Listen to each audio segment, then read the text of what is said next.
এই কলিযুগে বেদ বিদ্যা কিচ্ছু নাই। যদি অনুভব করে গৌরাঙ্গ আমার জীবনের সার, অবতারও সার, গোরা অবতার, এই গৌর অবতার আমার জীবনে সারাতি সার। এই কলিযুগে তিনি আমার কাঙ্গালের ঠাকুর পতিত পাবন। যদি সে এটি অনুভব করতে পারে, সে যদি গৌরাঙ্গ জানে সার, নয়নানন্দ ভনে সেই তো সকলই জানে, সর্বসিদ্ধি করতলে তার। যত প্রকার সিদ্ধি রয়েছে সকল সিদ্ধি তার করতলে। কর শব্দের অর্থ হাত। সকল সিদ্ধি তার করতলে। সে যদি গৌরাঙ্গ জানে সার, নয়নানন্দ ভনে সেই তো সকলই জানে, তার সব জানা হয়ে যায়। রাজা যেমন কারো হলে রাজত্ব আপনা থেকেই হয়ে যায়। নারীর স্মৃতিতে কোনো পুরুষ যদি সিঁদুর দেয়, সিঁদুরের অধিকারে সেই নারী যেমন সেই পুরুষের সকল কিছুতে অধিকার প্রাপ্ত হয়, তেমনি ভাবে এই কলিযুগে যে গৌরাঙ্গ চরণে শরণ নিল, তার সকল সাধনায় অধিকার হয়ে যায়। কৃষ্ণ স্টুডিও চ্যানেলে আপনাকে স্বাগতম। নির্মল ভেল তার, এই হৃদয় নির্মল হয়ে যায়, এই হৃদয় পরিশোধন হয়ে যায়। গৌরাঙ্গের মধুর লীলা যার কর্ণে প্রবেশ হয়। হৃদয় নির্মল ভেল তার, হৃদয় তার নির্মল হয়ে যায়। এজন্য কলিযুগে সেই ব্যক্তি বুদ্ধিমান, সুমেধা সম্পন্ন, যে কলিযুগে শ্রীকৃষ্ণ চৈতন্য গৌরাঙ্গ মহাপ্রভুর আরাধনা করে। তাহলে যাদের আয়োজনে এই অপ্রাকৃত গৌর গোবিন্দের কথা আমরা শ্রবণ করার আকিঞ্চনে এসেছি, সে আয়োজনকারী ভক্তগণ যে নামটিকে হৃদয়ে লালন করে, যে নামটির প্রতি অহৈতুকী অনুরাগ পোষণ করে, যে নামটিতে অপ্রাকৃত প্রীতি বাড়িতে নিজেকে অভিষিক্ত করার মনোরথ চিত্তে লালিত করে অগ্রসর হচ্ছেন, সেই নামটি হলো শ্রী চৈতন্য সেবা সংঘ। কার সেবা করবে এই সংগঠন? শ্রী চৈতন্যের সেবা করবে। শ্রী চৈতন্যের সেবা করবে এই সংগঠন। তাহলে ভাগবত বলছেন তারা সবচেয়ে বুদ্ধিমান। 11তম স্কন্ধ 5ম অধ্যায় শ্লোক সংখ্যা 32। এই কলিযুগে সুমেধা সম্পন্ন ব্যক্তিগণ অবিরাম কৃষ্ণ কীর্তনকারী ভগবানের অবতারকে আরাধনা করার জন্য সংকীর্তন যজ্ঞের অনুষ্ঠান করেন। যদিও তার গায়ের বর্ণ অকৃষ্ণ, গায়ের বরণটা কেমন বলছেন? অকৃষ্ণ, অর্থাৎ কৃষ্ণ নয়। কৃষ্ণ শব্দের অর্থ এখানে কি? কালো। তার গায়ের বরণটা যদিও কালো নয়, তাহলে তার গায়ের বরণটা কেমন? তার গায়ের বরণ, তার রূপের বর্ণনা জানিয়েছেন শ্রীল বৃন্দাবন দাস। বিমল হেমজিনী তনু অনুপমরে, তাহে শুবে নানা ফুলদাম। কদম্ব কেশর যিনি একটি পুলকরে, তার মাঝে বিন্দু বিন্দু ঘাম। কি চমৎকার সাহিত্যের দূতনা দেখুন, কি চমৎকার সাহিত্যের বর্ণনা দেখুন, বাক্য প্রয়োগ দেখুন, শব্দমালা দেখুন। বিমল হেমজিনী, হেম শব্দের অর্থ কি? সোনা। শুধু সোনা নয়, স্বর্ণকে আগুনে পুরাতে পুরাতে তখন কি হয়? খাঁটি হয়, চকচক করে। বলছে শুধু হেম নয়, বিমল হেম, কাঁচা সোনা। বিমল হেমজিনী তনু অনুপমরে, তনু শব্দের অর্থ কি? শরীর। অনুপম রে, অনুপম শব্দের অর্থ এমন সুন্দর যে সুন্দরের জগতে কোনো তুলনা হয় না। তাহলে দেখুন যে চৈতন্য সেবা সংঘ চৈতন্য নামটাকে চয়ন করেছেন, অন্য কোনো নাম জগতে তো ছিল, কিন্তু এই নামটা তারা চয়ন করেছেন। কেন তারা বুদ্ধিমান? ভাগবত তাদেরকে বলছেন যে বলছেন তার নামটা শ্রবণ মাত্রই প্রেম হয়, তার কথা কর্ণে গোচরিত হলেই চিত্ত নির্মল হয়। আর তার দিকে কেউ যদি একবার তাকায়, বলছেন বিমল হেম যিনি তনু অনুপমরে তাহে শুবে নানা ফুল দাম। কদম্ব কেশর যিনি একটি পুলকরে তার মাঝে বিন্দু বিন্দু ঘাম। কদম্ব কেশর যিনি, কদম পুষ্প নিশ্চয়ই দেখেছেন মায়েরা, কদম পুষ্পের উপরে দেখবেন সাদা সাদা রেণু থাকে, থাকে তো। এটা যখন আলতো করে গায়ের মাঝে পরশ বুলানো হয়, দেখবেন একটা সাদা আবরণ পড়ে গায়ের মাঝে।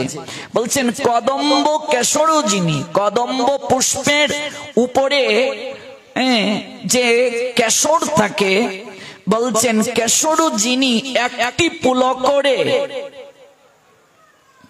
তার মাঝে বিন্দু বিন্দু ঘাম। কি চমৎকার! বলছেন একটা কদম্ব পুষ্প ভেতরে কি থাকে? কদম্ব পুষ্পের আবরণটা, কেশরটা সাদা, আর বাকি রংটা কেমন থাকে? কাঁচা সোনার ন্যায়। বলছেন এটা যদি কারো গায়ে একটু স্পর্শ দেয় করে, যেমন তার মাঝে পুলক আসে, গৌরাঙ্গের শরীরটাও এমন, তার মাঝে বিন্দু বিন্দু ঘাম। ওই যে গৌরাঙ্গের শরীরটা তো কাঁচা সোনার মতো, আর যখন তিনি একটু ঘর্মাক্ত হয়েছেন, ঘেমেছেন, ওই যে বিন্দু বিন্দু ঘামটা মনে হচ্ছে কদম্ব পুষ্পের কেশরের ন্যায়।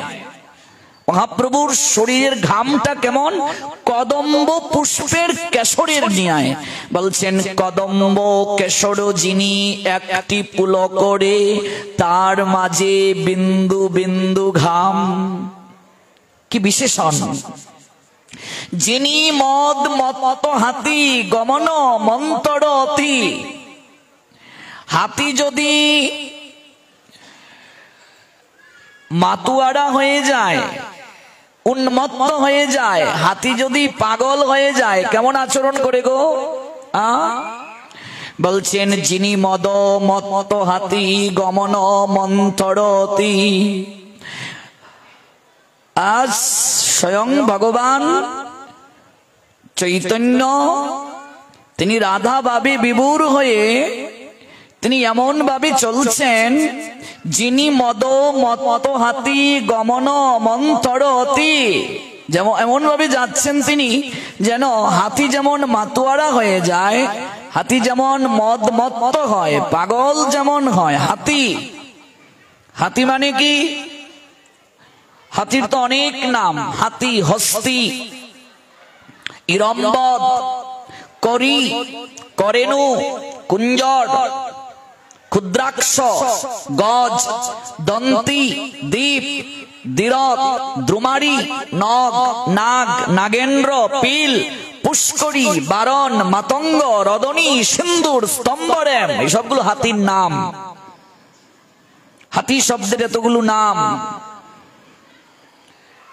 এভাবে হাজার হাজার একটা শব্দের প্রতিশব্দ রয়েছে। তো কেউ যদি আপনাকে বলে নাগেন্দ্র মত অতি, এবার বলো এটা আবার কি গো? নাগেন্দ্র তো কখনো শুনিনি। নাগেন্দ্র মানে হাতি। স্তম্ভরেম মন্তর অতি, স্তম্ভরেম শব্দের অর্থ হচ্ছে হাতি। হাতি, ইরম্বদ, করি, করেনু, গুঞ্জর, ক্ষুদ্রাক্ষ, গজ, দন্তি, দীপ, দিরত, দ্রুমারি, নগ, নাগ, নাগেন্দ্র, পিল, পুষ্করী, বারণ, মাতঙ্গ, রদনী, সিন্ধুর, স্তম্ভরেম, এই সবগুলো হলো হাতির নাম।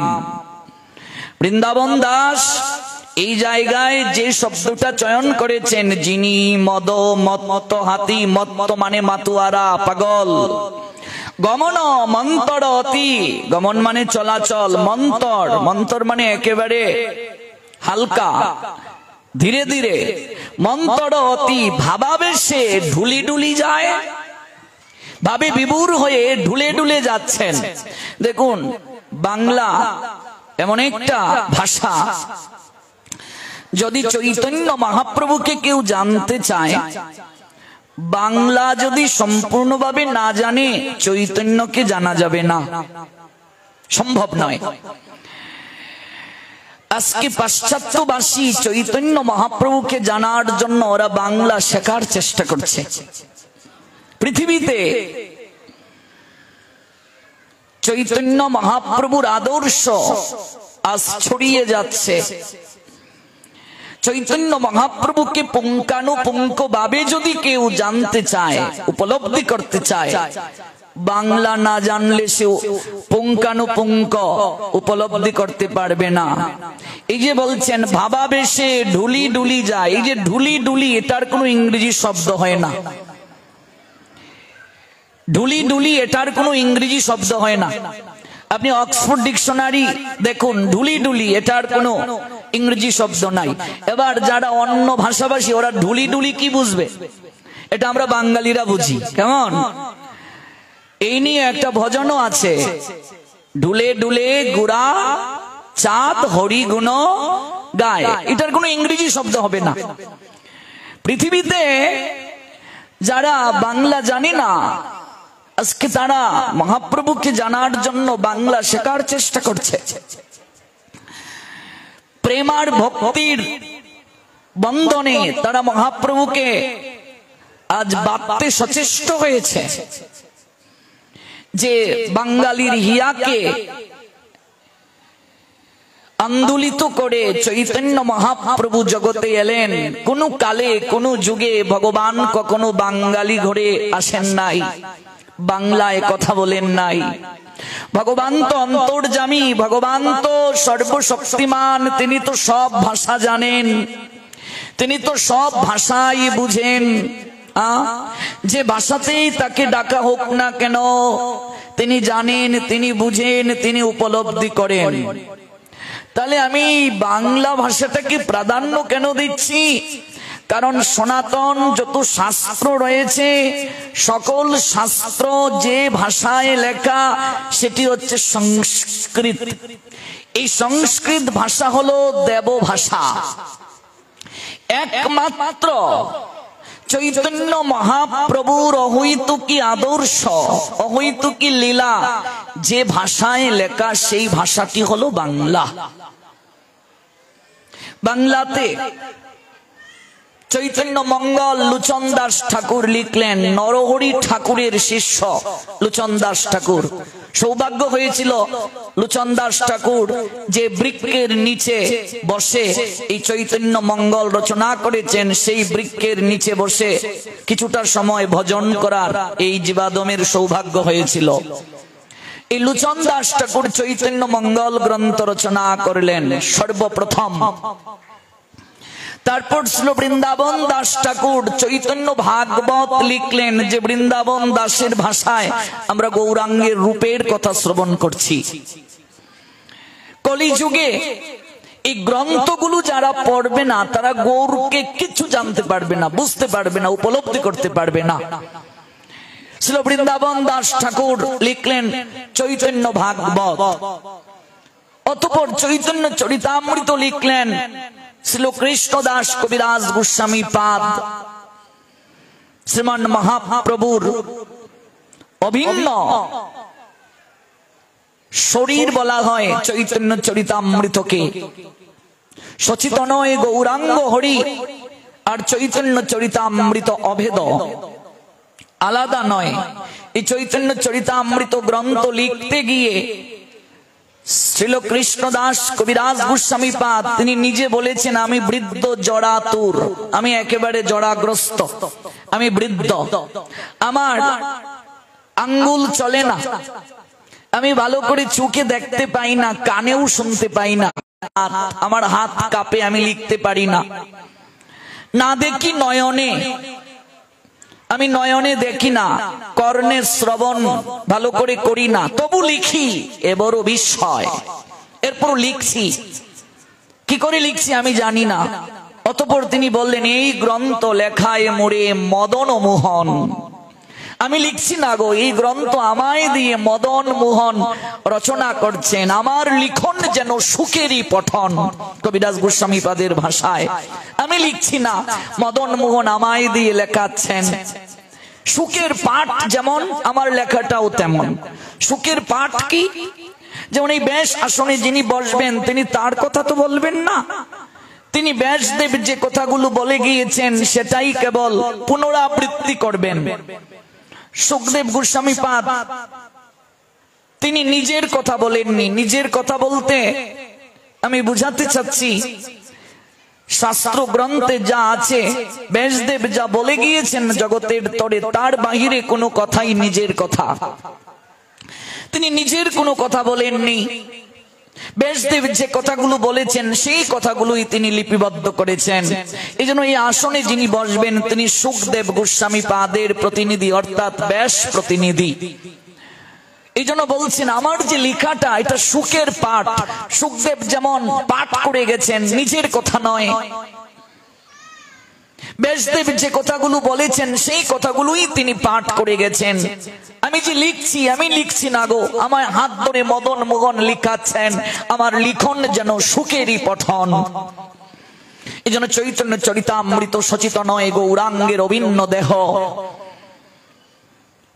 আমরা যারা কলিযুগে বসবাস করছি, আমাদের এই তিনটি গ্রন্থ অবশ্যই অতি অবশ্যই পড়া প্রয়োজন।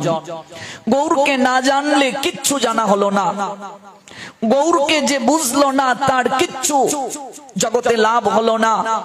আপনি যতই ডিগ্রি অর্জন করুন তাতে কি, যদি গৌর না জানেন, চৈতন্যকে উপলব্ধি না করেন, আপনি বেদ বেদান্ত মুখস্থ করলেন, আপনি সকল জ্ঞানে গুণান্বিত হলেন, চারিবেদ ষড়দর্শন করি যদি অধ্যয়ন, সে যদি গৌরাঙ্গ নাহি ভজে। মহাজন বলছেন, বৃথা তার অধ্যয়ন লুচন বিহীন জন, দর্পণে অন্ধে কিবা কাজে। বৃথা তার অধ্যয়ন, এই যে এত পড়াশোনা করলো এগুলো সব বৃথা। লুচন বিহীন জন, লুচন শব্দের অর্থ হলো চোখ। তার চোখ নাই, চোখ থাকতে অন্ধ। আচ্ছা, কোন অন্ধ ব্যক্তির সামনে যদি একটা দর্পণ তুলে ধরা হয়, দর্পণ শব্দের অর্থ আয়না, সে অন্ধ ব্যক্তি কি তার মুখচ্ছবি দেখতে পারবে গো? বলছেন, চারিবেদ ষড়দর্শন করি যদি অধ্যয়ন, সে যদি আমার গৌরাঙ্গ নাহি ভজে। বৃথা তার অধ্যয়ন লুচন বিহীন জন, দর্পণে অন্ধে কিবা কাজে। এত এত জ্ঞান লাভ করলো কিন্তু কলিযুগে গৌর ভজন করলো না, গৌরাঙ্গ জানলো না, গৌরাঙ্গ বুঝলো না, উপলব্ধি করলো না, তার আদর্শ গ্রহণ করলো না। মহাজন বললেন, বৃথা তার অধ্যয়ন লুচন বিহীন জন, দর্পণে অন্ধে কিবা কাজে। ওই ব্যক্তির নিকটে আপনি কথা বলবেন, তার কাছ থেকে আপনি জ্ঞান গ্রহণ করবেন। অন্ধের সামনে আয়না তুলে ধরলে যেমন হয় সেমন হবে। গৌর যে ভজন করলো না কলিযুগে, বৃথা তার অধ্যয়ন লুচন বিহীন জন, অধ্যয়নটা ব্যর্থ। লুচন বিহীন জন, চোখ নাই তার, দর্পণে অন্ধে কিবা কাজে। বেদ বিদ্যা দুই কিছুই না জানো তো। এই কলিযুগে বেদ বিদ্যা কিচ্ছু নাই। যদি অনুভব করে গৌরাঙ্গ আমার জীবনের সার, অবতারও সার, গোরা অবতার, এই গৌর অবতার আমার জীবনে সারাতি সার। এই কলিযুগে তিনি আমার কাঙ্গালের ঠাকুর পতিত পাবন। যদি সে এটি অনুভব করতে পারে, সে যদি গৌরাঙ্গ জানে সার, নয়নানন্দ ভনে সেই তো সকলই জানে, সর্বসিদ্ধি করতলে তার। যত প্রকার সিদ্ধি রয়েছে সকল সিদ্ধি তার করতলে। কর শব্দের অর্থ হাত। সকল সিদ্ধি তার করতলে। সে যদি গৌরাঙ্গ জানে সার, নয়নানন্দ ভনে সেই তো সকলই জানে, তার সব জানা হয়ে যায়। রাজা যেমন কারো হলে রাজত্ব আপনা থেকেই হয়ে যায়।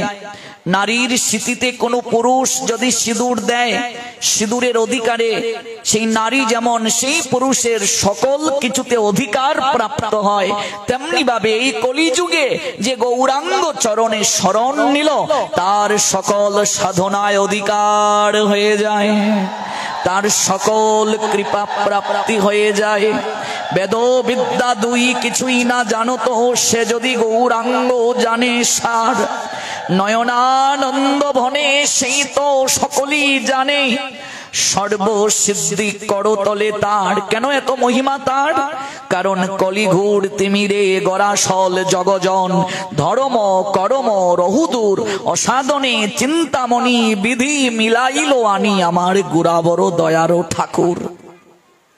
ভাই রে ভাই গুণাগুণ আমার কহনো না যায়, কত শত আনন কত চতুর আনন বরণিয়া অর নাহি পায়। আমি তো ক্ষুদ্রাতি ক্ষুদ্র নর্দমার কীট, সাধন নাই ভজন নাই শ্রদ্ধাহীন ভক্তিহীন, নাই গুরুনিষ্ঠা বৈষ্ণব নিষ্ঠা, আমি কি বলবো গো চৈতন্যের কথা? মহাজন বললেন কত শত আনন, আনন শব্দের অর্থ মুখ, কত শত আনন কত চতুরানন। চতুরানন কার? ব্রহ্মা।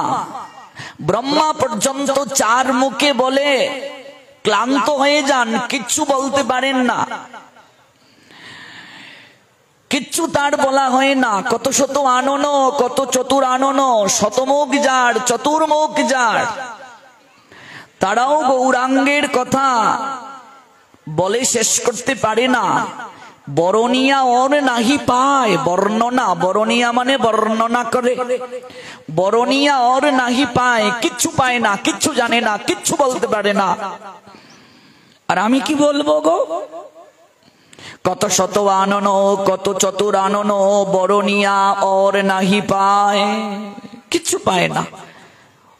অতল রত্নাকর,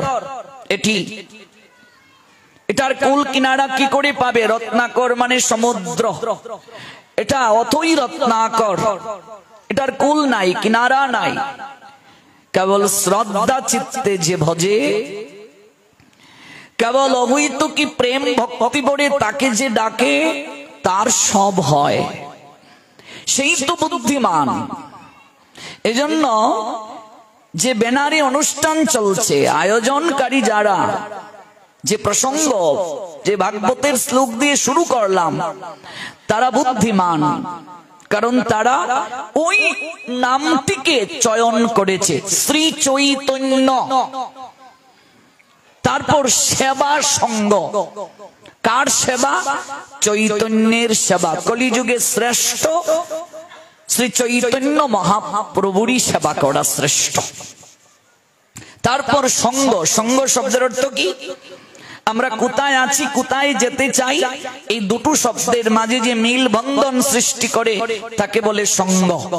আমরা কোথায় আছি, কোথায় যেতে চাই, এই দুটো শব্দের মাঝে যে অপূর্ব মিল বন্ধন সৃষ্টি করে তা হলো সঙ্গ।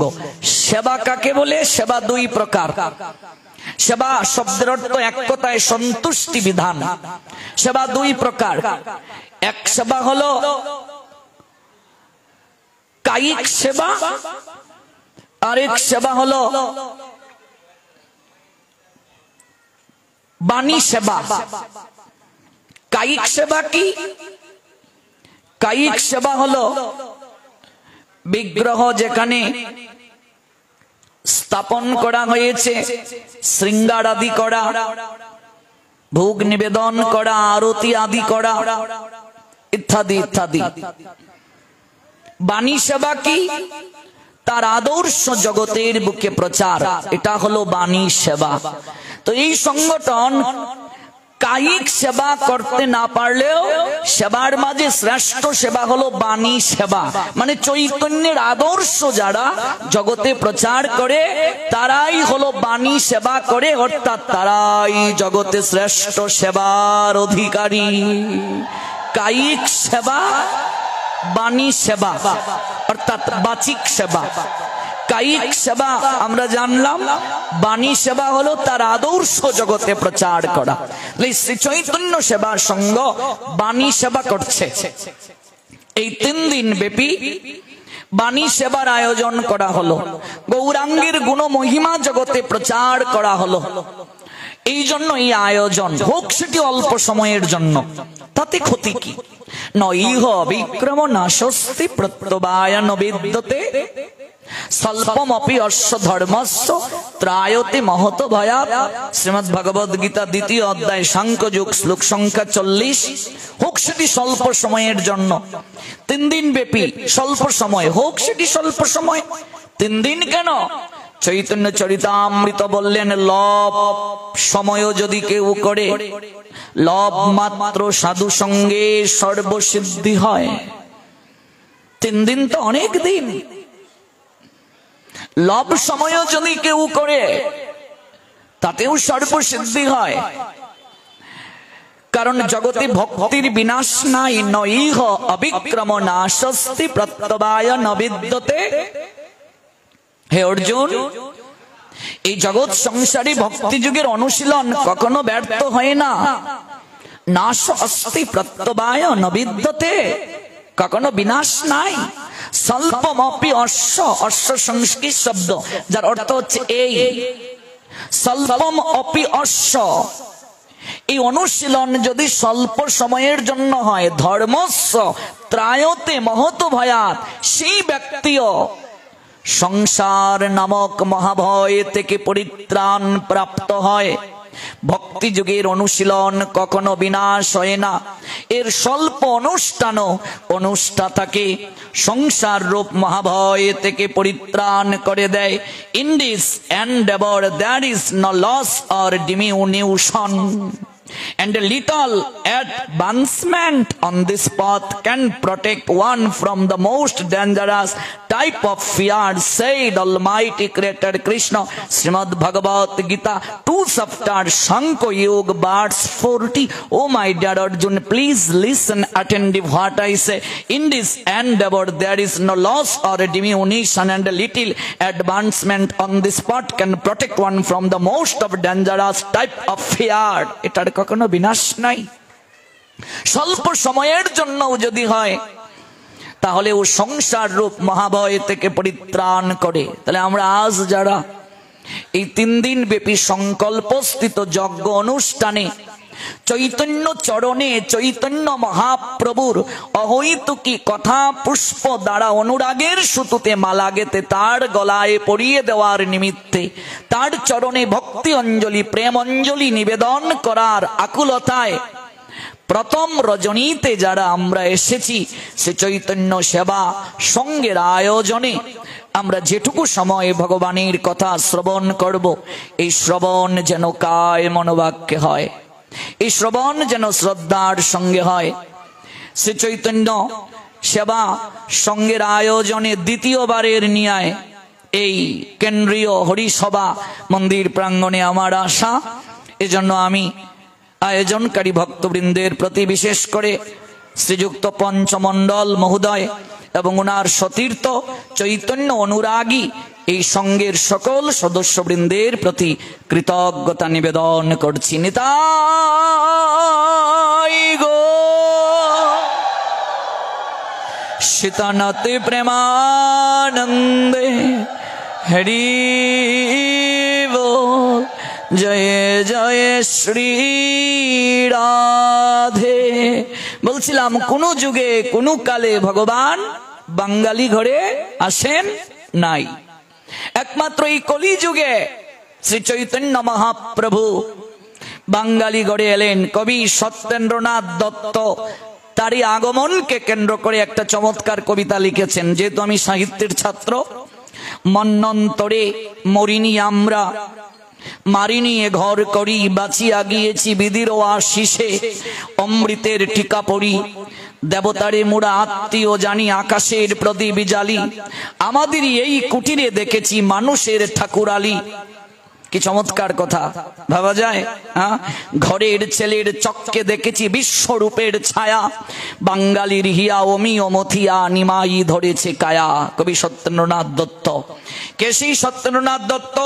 1882 সালের 11 ফেব্রুয়ারি কলকাতার নিকটবর্তী নিমতা গ্রামে যার জন্ম হয়। তার পৈতৃক নিবাস ভারতের পশ্চিমবঙ্গ রাজ্য বর্ধমানের চুপি গ্রাম। তার পিতা রজনীনাথ দত্ত আর মাতার নাম শ্রীমতী মহামায়া দেবী, যিনি 40 বছর জগতে বেঁচে ছিলেন। 1922 সালের 25 জুন পরলোক গমন করেন। তিনি চলে যাওয়ার পর ঋষি কবি রবীন্দ্রনাথ ঠাকুর লিখেছিলেন, তুমি বঙ্গভারতীর তন্ত্রী, পরে একটি অপূর্ব তন্ত্র এসেছিলে, তুমি এসেছিলে পরাবার তরে। এ শুধু প্রিয়জনের প্রশংসা নয়, এক ঐতিহাসিক সত্য। সেই সত্যেন্দ্রনাথ দত্তের চোখে ধরা পড়েছে শ্রীমন মহাপ্রভুকে। তিনি লিখলেন, ঘরের ছেলের চক্কে দেখেছি বিশ্বরূপের ছায়া। গৌরকে বললেন ঘরের ছেলে কেন? কারণটা কি ভালো করে বুঝুন, নইলে উপলব্ধি হবে না। এই শ্রী চৈতন্য সেবার সঙ্গের আয়োজন বুঝবেন না চৈতন্যকে না জানলে। চৈতন্য না জানলে, আমরা জানলাম একটু আগে যে লুচনবিহীন জন দর্পণে অন্ধে কিবা কাজে। আজকে পাশ্চাত্যবাসী গৌরাঙ্গ গৌরাঙ্গ বলে ধুলায় পড়ে গড়াগড়ি দিচ্ছে। নবদ্বীপে, মায়াপুরে, শান্তিপুরে, গোবর্ধনের তটে, বৃন্দাবনে গৌর গৌর বলে ওরা পাগল, ওরা মাতুয়ারা। আর গৌর চৈতন্য আমাদের ঘরের ছেলে, অথচ আমরা কতটা তাকে গ্রহণ করতে পারলাম। সত্যেন্দ্রনাথ দত্ত বলেন, ঘরের চলের চক্কে দেখেছি, ঘরের ছেলের চক্কে দেখেছি বিশ্বরূপের ছায়া। সাধারণ কেউ নয়, ছেলেটা ঘরের, কিন্তু বিশ্বরূপ তিনি দেখিয়েছিলেন। বিশ্বরূপ কি কোনো মানুষ দেখাতে পারে? কোনো মহাপুরুষ দেখাতে পারে? কোনো মহামানব দেখাতে পারে? বিশ্বরূপকে দেখাতে পারে স্বয়ং যিনি ভগবান। দেখুন একজন কবি, তার চুকে কিভাবে ধরা পড়েছে, ঘরের ছেলের চক্কে দেখেছি বিশ্বরূপের ছায়া। যিনি বিশ্বরূপ দর্শন করিয়েছেন, তার মানে চৈতন্যকে স্বয়ং কৃষ্ণ। ঘরের ছেলের চক্কে দেখেছি বিশ্বরূপের ছায়া, বাঙালির হিয়া। হিয়া শব্দের তো হৃদয়, বাঙালির হিয়া। আমরা বাঙালি, আমাদের হৃদয়কে অমি অমথিয়া নিমাই ধরেছে কায়া। আমাদের হৃদয়টাকে হরণ করে, আমাদের হৃদয়টাকে মজন করে, আমাদের হৃদয় মঞ্জন করে আজ স্বয়ং চৈতন্য নিমাই রূপে আজ কায়া ধরেছে। কায়া শব্দের অর্থ শরীর, শরীর ধারণ করেছে। আমরা কতটা তাকে জানতে পারলাম, কতটা তাকে বুঝতে পারলাম, কতটা তাকে উপলব্ধি করতে পারলাম। দেবতারে মোরে আত্মীয় জানি, ওই তিনি এসে আমাদের জানালেন ভগবান দূরের কেহ নয়। চৈতন্য আসার আগে জগৎজীব জানত ভগবান অনেক দূরের কেহ। চৈতন্য আসার আগে জগৎজীব জানত ভগবানকে কেবল ঘরে বসিয়ে ধূপ দীপ দ্বারা আরতি করবে, সময় অনুযায়ী তাকে ভোগ দেবে, ঘন্টা নাড়বে।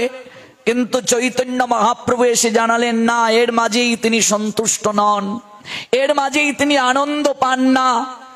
তাকে নিজের করে ডাকতে হয়, তাকে গভীরভাবে অনুভব করতে হয়, তাকে গভীরভাবে চিত্তে স্থাপন করতে হয়। তিনি দূরের কেহ নয়, তিনি আমার কাছের জন। চৈতন্য মহাপ্রভু আসার আগে কেউ এটি জানতো না, কেউ উপলব্ধি করত না যে ভগবান কাছের জন, ভগবান যে ভক্তের সঙ্গে একাকার হতে পারেন। এই ধুলার পৃথিবীতে এসে এই ধুলার সঙ্গে, এই মাটি মানুষের সঙ্গে একাত্মতা পোষণ ভগবান করতে পারেন। চৈতন্য নিজের আচরণ দ্বারা, মহাপ্রভু নিজের আচরণ দ্বারা জগৎজীবকে এই সিদ্ধান্তটা জানিয়ে গেলেন, দেখিয়ে গেলেন।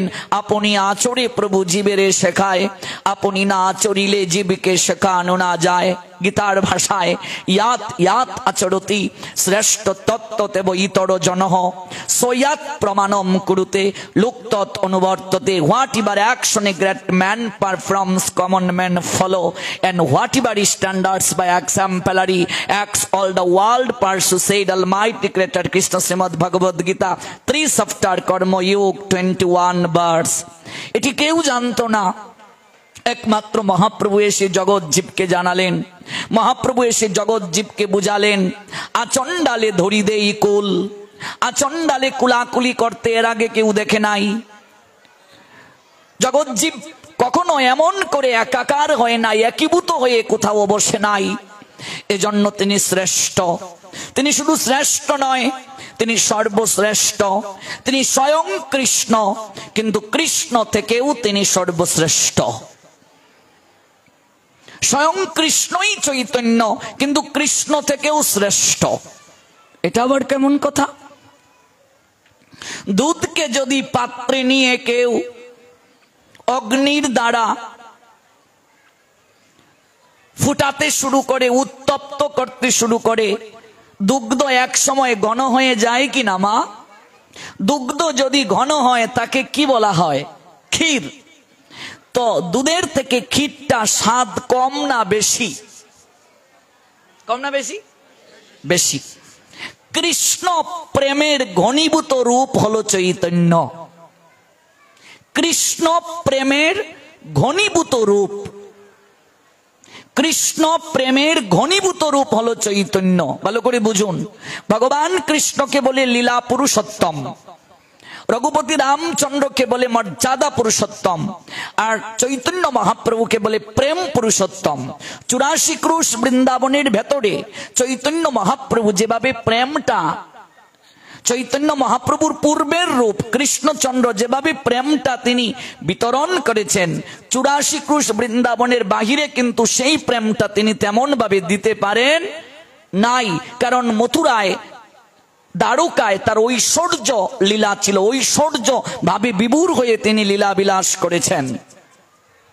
বৃন্দাবনে ভগবান কৃষ্ণ রাখাল রাজা, ব্রজবিহারী তিনি, বনবিহারী তিনি, ব্রজেশ্বর তিনি, ব্রজরাজ তিনি, রসরাজ তিনি, রসিক শেখর তিনি, রসময় তিনি, ব্রজসুন্দর তিনি, গিরিধারী তিনি, গোবিন্দ তিনি, গোপাল তিনি। কিন্তু বৃন্দাবনের বাহিরে তিনি কিন্তু রাখাল রাজা নয়। বৃন্দাবনের বাহিরে বনমালা গলায় বনমালী নয়, বংশী হাতে বংশী বিহারী নয়। বৃন্দাবনের বাহিরে তিনি রাজা। শুধু রাজা নয়, সেখানে তাকে প্রণাম দিতে গিয়ে সকল প্রজারা লাইন ধরে দাঁড়িয়ে থাকে। তার চরণের ধুলা নিয়ে প্রজারা আনন্দ পায়, নিজের জীবনকে ধন্য মনে করে। কিন্তু বৃন্দাবনে সেই কৃষ্ণচন্দ্র তিনি যখন ব্রজ রস রসিকেন্দ্র চূড়ামণি রূপে লীলাবিলাস সম্পাদন করেছেন, তার চরণ ধুলি নেবে দূরের কথা, বরং এত ফল সখারা তার মুখে তুলে দেয়। পুষ্প চয়ন করে মালা গেতে নিজে গলায় পড়ে সেই মালাটা তারা গোবিন্দের গলায় পরিয়ে দেয়। দেবকী বসুদেব কৃষ্ণের প্রণাম নিতে ভয় পান, আলিঙ্গন দিতে বসুদেবের হৃদয় কম্পিত হয়। অথচ নন্দ মহারাজ তিনি আদেশ করেন, এই গোপাল, গোশালার মাঝে আমার পাদুকাগুলো গোবরের মাঝে লেফটে আছে, ধুয়ে নিয়ে আসো। ভাবা যায়, কল্পনা করা যায়? হ্যাঁ, এদিকে গোপাল গোশালায় গোবরে লেফটে যাওয়া পাদুকা হাতে করে সরোবরের জলে ধৌত করে একটা বগলের নিচে আরেকটা মাথায় করে ডাকছে, ও বাবা বাবা, ও বাবা, এই নাও তোমার পাদুকা। অথচ বসুদেব আলিঙ্গন দিতে ভয় পান, আর নন্দ মহারাজ বলছেন আমার জুতা নিয়ে আয়। এদিকে দেবকী প্রণাম নিতে চান না, ভয় পান। কারণ এই কারাগারে যখন আবির্ভূত হলেন তিনি দেখেছেন স্বয়ং ভগবান চতুর্ভুজধারী। আজকে প্রণাম নিতে ভয় পাচ্ছেন, কারাগার থেকে যখন মুক্ত হলেন প্রণাম নিতে ভয় পাচ্ছেন। এদিকে যশোদা কান ধরে নিয়ে এসে বলছে, এই কান ধরে উঠবস কর, বল আর কোনোদিন ননি চুরি করবে? হাতে লাঠি দেখে থরথর করে কাঁপছেন, বলছেন ও মা, এবারের মতো আমায় ছেড়ে দাও না, আর কোনোদিন ননি চুরি করবো না।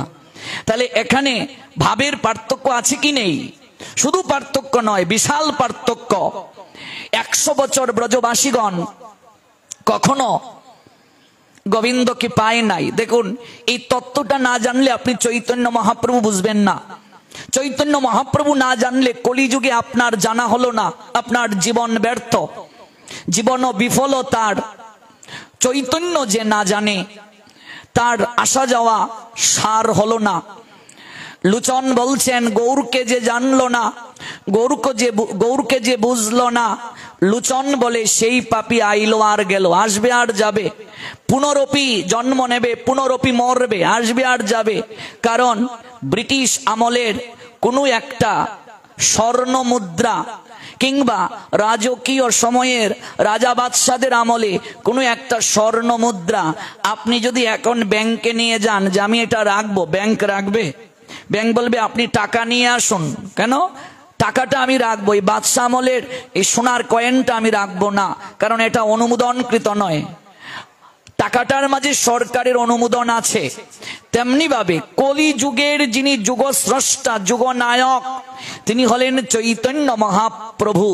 যুগ ধর্মটা হচ্ছে হরিনাম সংকীর্তন। ব্রতের মাঝে শ্রেষ্ঠ রাজা হলো একাদশী। এগুলোকে পাশ কাটিয়ে, এগুলোকে ব্যতি রেখে কেউ যদি অন্য কোনো কার্য সম্পাদন করে তার পুণ্য হবে, তার কৃপা হবে, কিন্তু তার আসা যাওয়া বারণ হবে না, আসা যাওয়া বারণ হবে না।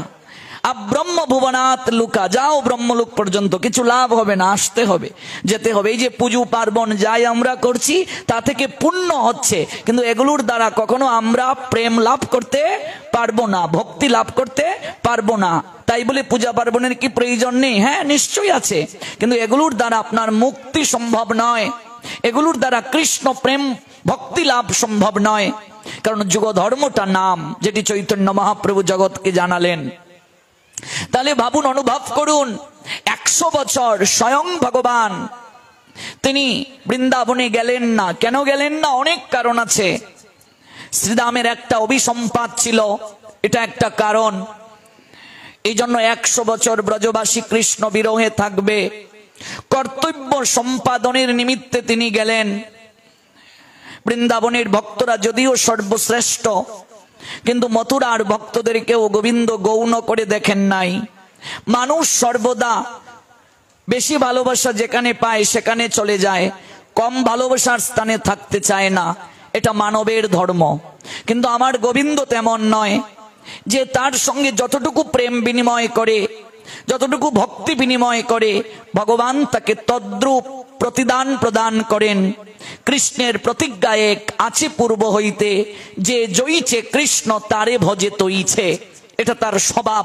গীতার ভাষায় যে যথা মাম প্রপদ্যন্তে তাং তথাইব ভজাম্যহম মম বর্ত অনুবর্তন্তে মনুষ্যা পার্থ সর্বস্ব, এটা তার স্বভাব। মথুরার ভক্তদেরকে গৌণ করে দেখা যাবে না। ওই বিবাহের দিন থেকে কারাগারে অন্ধকার প্রকোষ্ঠে এতটা দিন, এতটা বছর বুকের মাঝে একটা অভিলাষ নিয়ে দেবকী আর বসুদেব চাতক পাখির নিয়ায় প্রহর গুনছেন, কবে অষ্টম গর্ভে তিনি আসবেন আর এই কারাগার থেকে তাদেরকে মুক্তি দেবেন। কিন্তু তাতেও তো হলো না। অষ্টম গর্ভে এসে তিনি দৈববাণী দিলেন, আদেশ দিলেন, আমাকে নন্দালয়ে রেখে আসো। কারাগার থেকে মুক্তি হলো না। ডক্টর মহানামব্রত ব্রহ্মচারী তার উদ্ধব সন্দেশে জানালেন, 10 বছর 8 মাস ছিলেন গোবিন্দ বৃন্দাবনে, লীলাবিলাস করলেন। এটি আমাদের গোস্বামীগণেরই সিদ্ধান্ত, ষড়গোস্বামীপাদের সিদ্ধান্ত। সেখান থেকে অক্রূরের রথে চড়ে কর্তব্য সম্পাদনের হেতুতে তিনি মথুরায় এলেন। একটা আশার বাণী দিয়ে আসলেন, আমি যাচ্ছি, আবার ফিরে আসব। তখন ব্রজগোপিকারা তারা নিজের শরীরকে এই রাস্তার মাঝে এলিয়ে দিয়েছিল। এটা তো গরু চড়ানোর মাঠ, এই মাঠের মাঝে এলিয়ে দিল, এই মৃত্তিকার মাঝে বিলিয়ে দিল। যদি রথের চাকা যায় আমাদের বক্ষের উপর দিয়ে যাবে, আমরা কখনো আমাদের বনমালীকে যেতে দেব না। গোবিন্দ সান্ত্বনা দিলেন, এই তো যাচ্ছি, আমি আবার ফিরে আসব, কর্তব্য সম্পাদনের নিমিত্তে আমি যাচ্ছি, আমি আবার ফিরে আসব। প্রেমময়ী রাধারানীর অবস্থা কি তা তো আর গুটি কয়েক বাক্য দ্বারা ব্যক্ত সম্ভব নয়। মহাজন বললেন, যেদিন থেকে বনমালী ব্রজ ছাড়লো, কদম তলায় বনউইট আছে, ভুজঙ্গে আশ্রয় নিয়াছে, রাধার প্রেম যমুনায় চর পইর আছে, জল আনিতে যায় না রাই। নন্দ পিতা কেঁদে কেঁদে অন্ধ হলেন, যশোদা কাঁদতে কাঁদতে আজ তিনি বাকরুদ্ধ। যে চুলাতে তিনি গোপালের জন্য দুগ্ধ তিনি গরম করতেন, সেই চুলাটায় মাকড়সার জাল পড়ে গেছে। কখনো সেই চুলায় আর অগ্নি প্রজ্বলিত করেন নাই। গাবিগণ হাম্বা হাম্বা রবে পিছনে পিছনে ছুটে গিয়েছিল অক্রূরের রথের।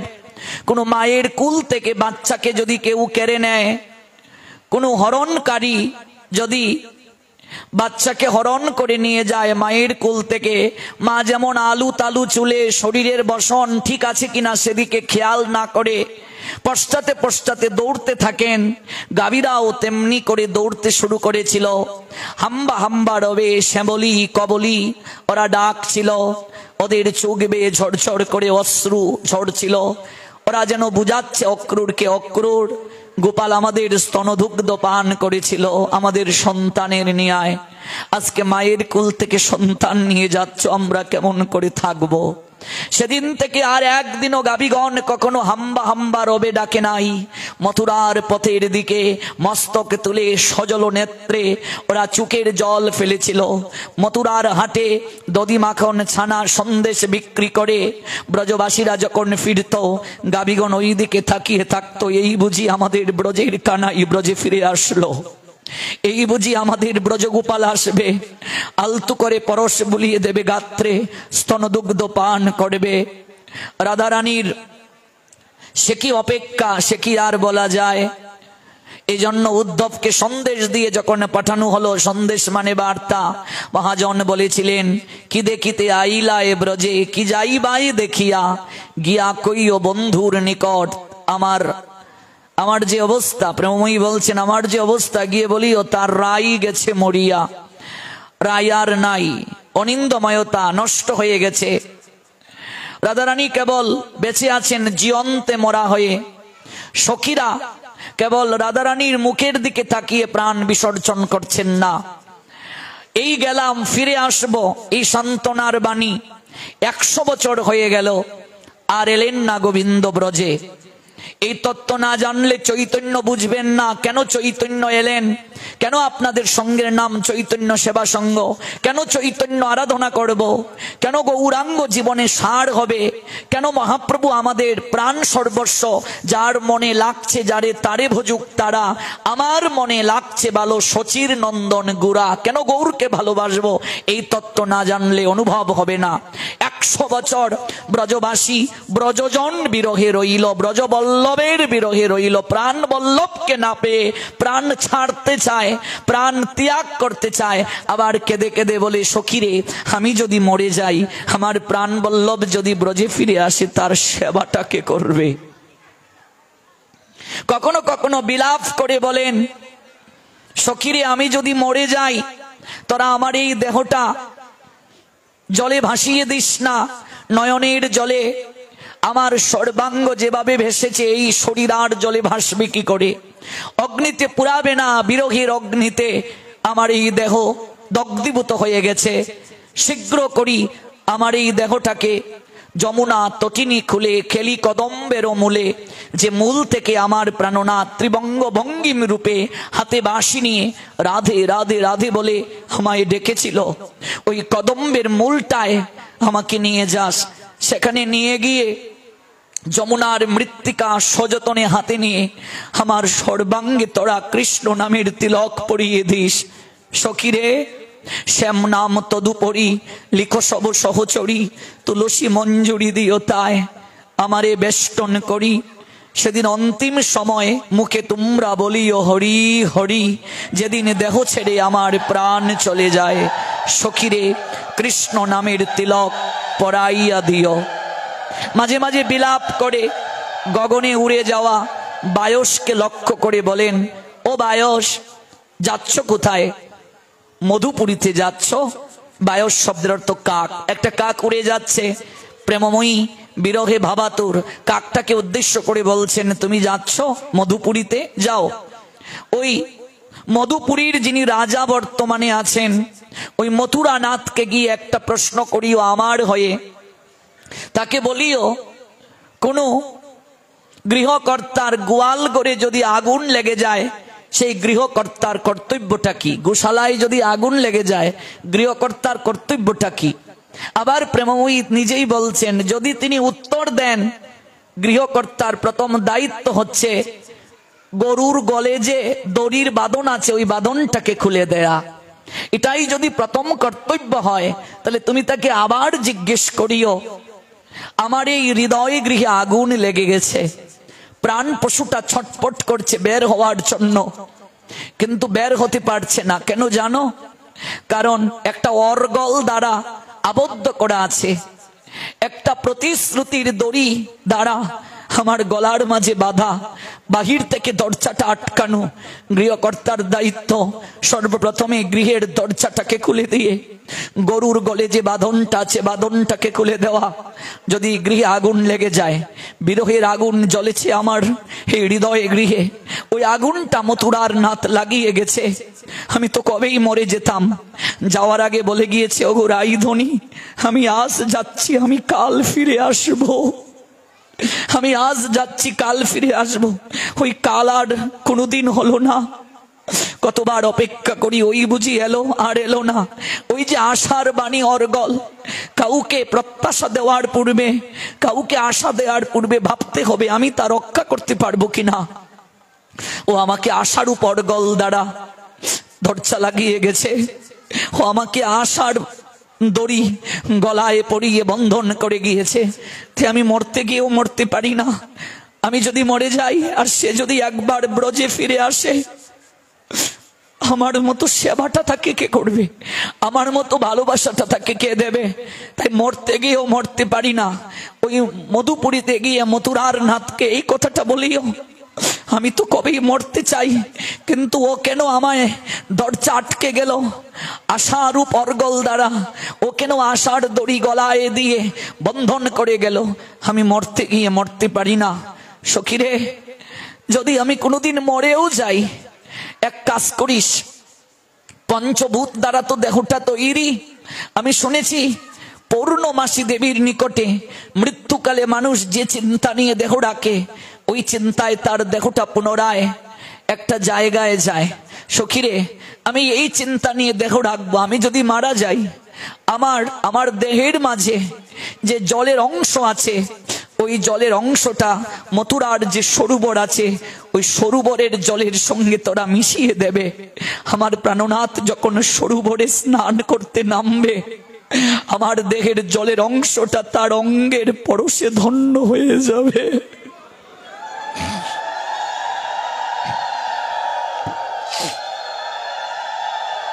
সখীরে, আমার শরীর তৈরি করতে যে মাটির উপাদানটা নেওয়া হয়েছে, ওই মৃত্তিকা মথুরার রাজপথে তোরা মিশিয়ে দিস। আমার প্রাণনাথ শ্রী গোবিন্দ যখন রাজমহল থেকে বের হয়ে ওই মথুরার রাজপথ ধরে অগ্রসর হয়ে যাবে, আমার এই দেহের মাটির অংশ আমার প্রাণনাথ শ্রী গোবিন্দের চরণ স্পর্শে ধন্যাতি ধন্য হবে। সখীর, এর থেকে আমি আর কি বলতে পারি তোকে? আকাশের যে অংশটা আছে, জল, আগুন, আকাশ, বাতাস আর অগ্নি, এই পাঁচটা উপাদান দ্বারা তো দেহ তৈরি। আকাশের অংশটা আমার প্রাণনাথ মথুরায় যেখানে থাকে, ওই অংশে যেন মিশে যায়। আমি পূর্ণমাসী দেবীর নিকটে মৃত্যুকালে এই প্রার্থনা করে মরব, হে যুগমায়া, তুমি তো লীলায় সহায়তা করো।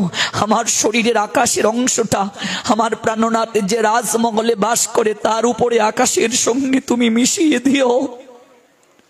সখীরে, বিরহ অনলে আমার এই অঙ্গ পুড়ে ছাই হয়ে গেছে, আর অগ্নির কি দরকার? তাই আমি মরে গেলে আমার এই দেহটার অগ্নি দ্বারা সৎকার করার কোনো আবশ্যকতা নাই। মথুরা থেকে বৃন্দাবনের দূরত্ব মাত্র কয়েক মাইল। মাত্র কয়েক মাইল, 100 বছর বৃন্দাবনে গেলেন না বৃন্দাবনেশ্বর। তাহলে বৃন্দাবনের ভক্তদেরকে মথুরায় এনে কি একসঙ্গে রাখা যেত না? নন্দ মহারাজ, নন্দ মহারানী, তারা তো তার মা বাবা। দেবকী বসুদেবের সঙ্গে কি তাদেরকে রাখা যেত না? কিংবা মাঝে মাঝে একটু যাওয়া তো যেত। সকালে গিয়ে বিকেলে আবার চলে আসতে পারতেন। উদ্ধবকে পাঠালেন সংবাদ দিয়ে, তিনি নিজে গেলেন না। কারণটা কি? ওই কারণটা না বুঝলে গৌর বুঝবেন না। দুই জায়গায় দুই রসের পার্থক্য। মথুরায় ঐশ্বর্য রস, বৃন্দাবনে মধুর রস। আমি বলেছিলাম দেবকী বসুদেব প্রণাম নিতে ভয় পান, আলিঙ্গন দিতে ভয় পান, আর নন্দ মহারাজ জুতা মাথায় দিয়ে বুঝা বহন করান, যশোদা কান্দরে উঠবস করান, শাসন করেন, উদুকলে বাঁধেন। উদুকলে বন্ধনকৃত গোপাল বলাই এসেছেন লাঙ্গল কাঁধে নিয়ে। এ দাদা, দাদা আমায় একটু ছেড়ে দে না, মাকে বলে একটু ছাড়ার ব্যবস্থা কর, আমার খুব কষ্ট হচ্ছে। বলাই দাদা রেগে বলছেন, মা কাকে বেঁধেছো জানো? কাকে বেঁধেছ? সঙ্গে নারায়ণকে তুমি বেঁধেছ। যশোদা চিৎকার করে বলছেন, ও নারায়ণ না, ও নারায়ণ, অন্যের বাড়ি চুরি করে খায় নারায়ণ, হ্যাঁ হাড়ি ভাঙ্গে প্রতিদিন, ও নারায়ণ, একটু হলেও তো শাস্ত্র জানি, আমায় নারায়ণকে শেখাতে এসেছিস। ও যদি নারায়ণ হয় তুই কে? তুই কে? আমি শঙ্কর্ষণ, আমি অনন্তনাগ, এই পৃথিবী আমি ধারণ করি। যশোদা বললেন, ও নারায়ণ তুই শঙ্কর্ষণ। তাহলে নারায়ণের এক রূপ হলো শঙ্কর্ষণ। তাহলে জগতে এত ঘর থাকতে ভগবান, সব ভগবান আমার ঘরে কেন এলি? আর ঘর পেলি না? ওরে রোহিণী একটা ঝাড়ু হাতে নিয়ে আয়। হাতে ঝাড়ু নিয়ে যশোদা বলছেন, আজ ঝাড়ু দিয়ে সব ভগবানকে আমি পেঠাবো। বলাই দৌড়াচ্ছে, যার লাঙ্গল দেখে অসুরেরা ভয়ে কাঁপে, আজকে বলরাম দৌড়াচ্ছে মায়ের হাতে ঝাড়ু দেখে। তাহলে ব্রজের যে রস, মথুরার রস কি এক? আলাদা। সখারা ওরে কাঁধে চড়ে। চৈতন্য চরিতামৃতে আছে লেখা, কবিরাজ গোস্বামীপাদ লিখলেন প্রথম দিকে, মাথা মুড়ে পুত্র বেবে করে গো বন্ধন, সখাগণ করে মোর স্কন্দে আরোহণ, বলে তুমি কোন বড় লোক, তুমি আমি সম। সখারা বলছে, একা নাই, আমাদের একটু কাঁধে চড়া, এই বৃন্দাবন ঘুরে দেখা। তুই কোথাকার বড় লোক রে?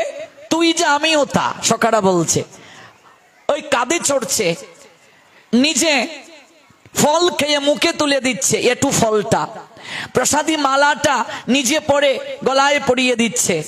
অথচ মথুরায় ওরা দাঁড়িয়ে থাকে, কবে কবে মথুরার নাথ ঘর থেকে বের হবে, রাজমহল থেকে, তারা দূর থেকে প্রণাম দেবে। আর সখারা ওরা কাঁধে চড়ছে।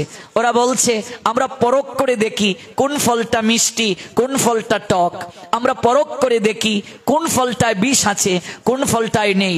ওরে বিষ যদি থাকে আমরা খেয়ে মরবো, কিন্তু ওই বিষ ফলটা যদি আমাদের কানাই খেয়ে মরে যায়, আমাদেরকে কে ভালোবাসবে? আমরা কার কাঁধে চড়বো?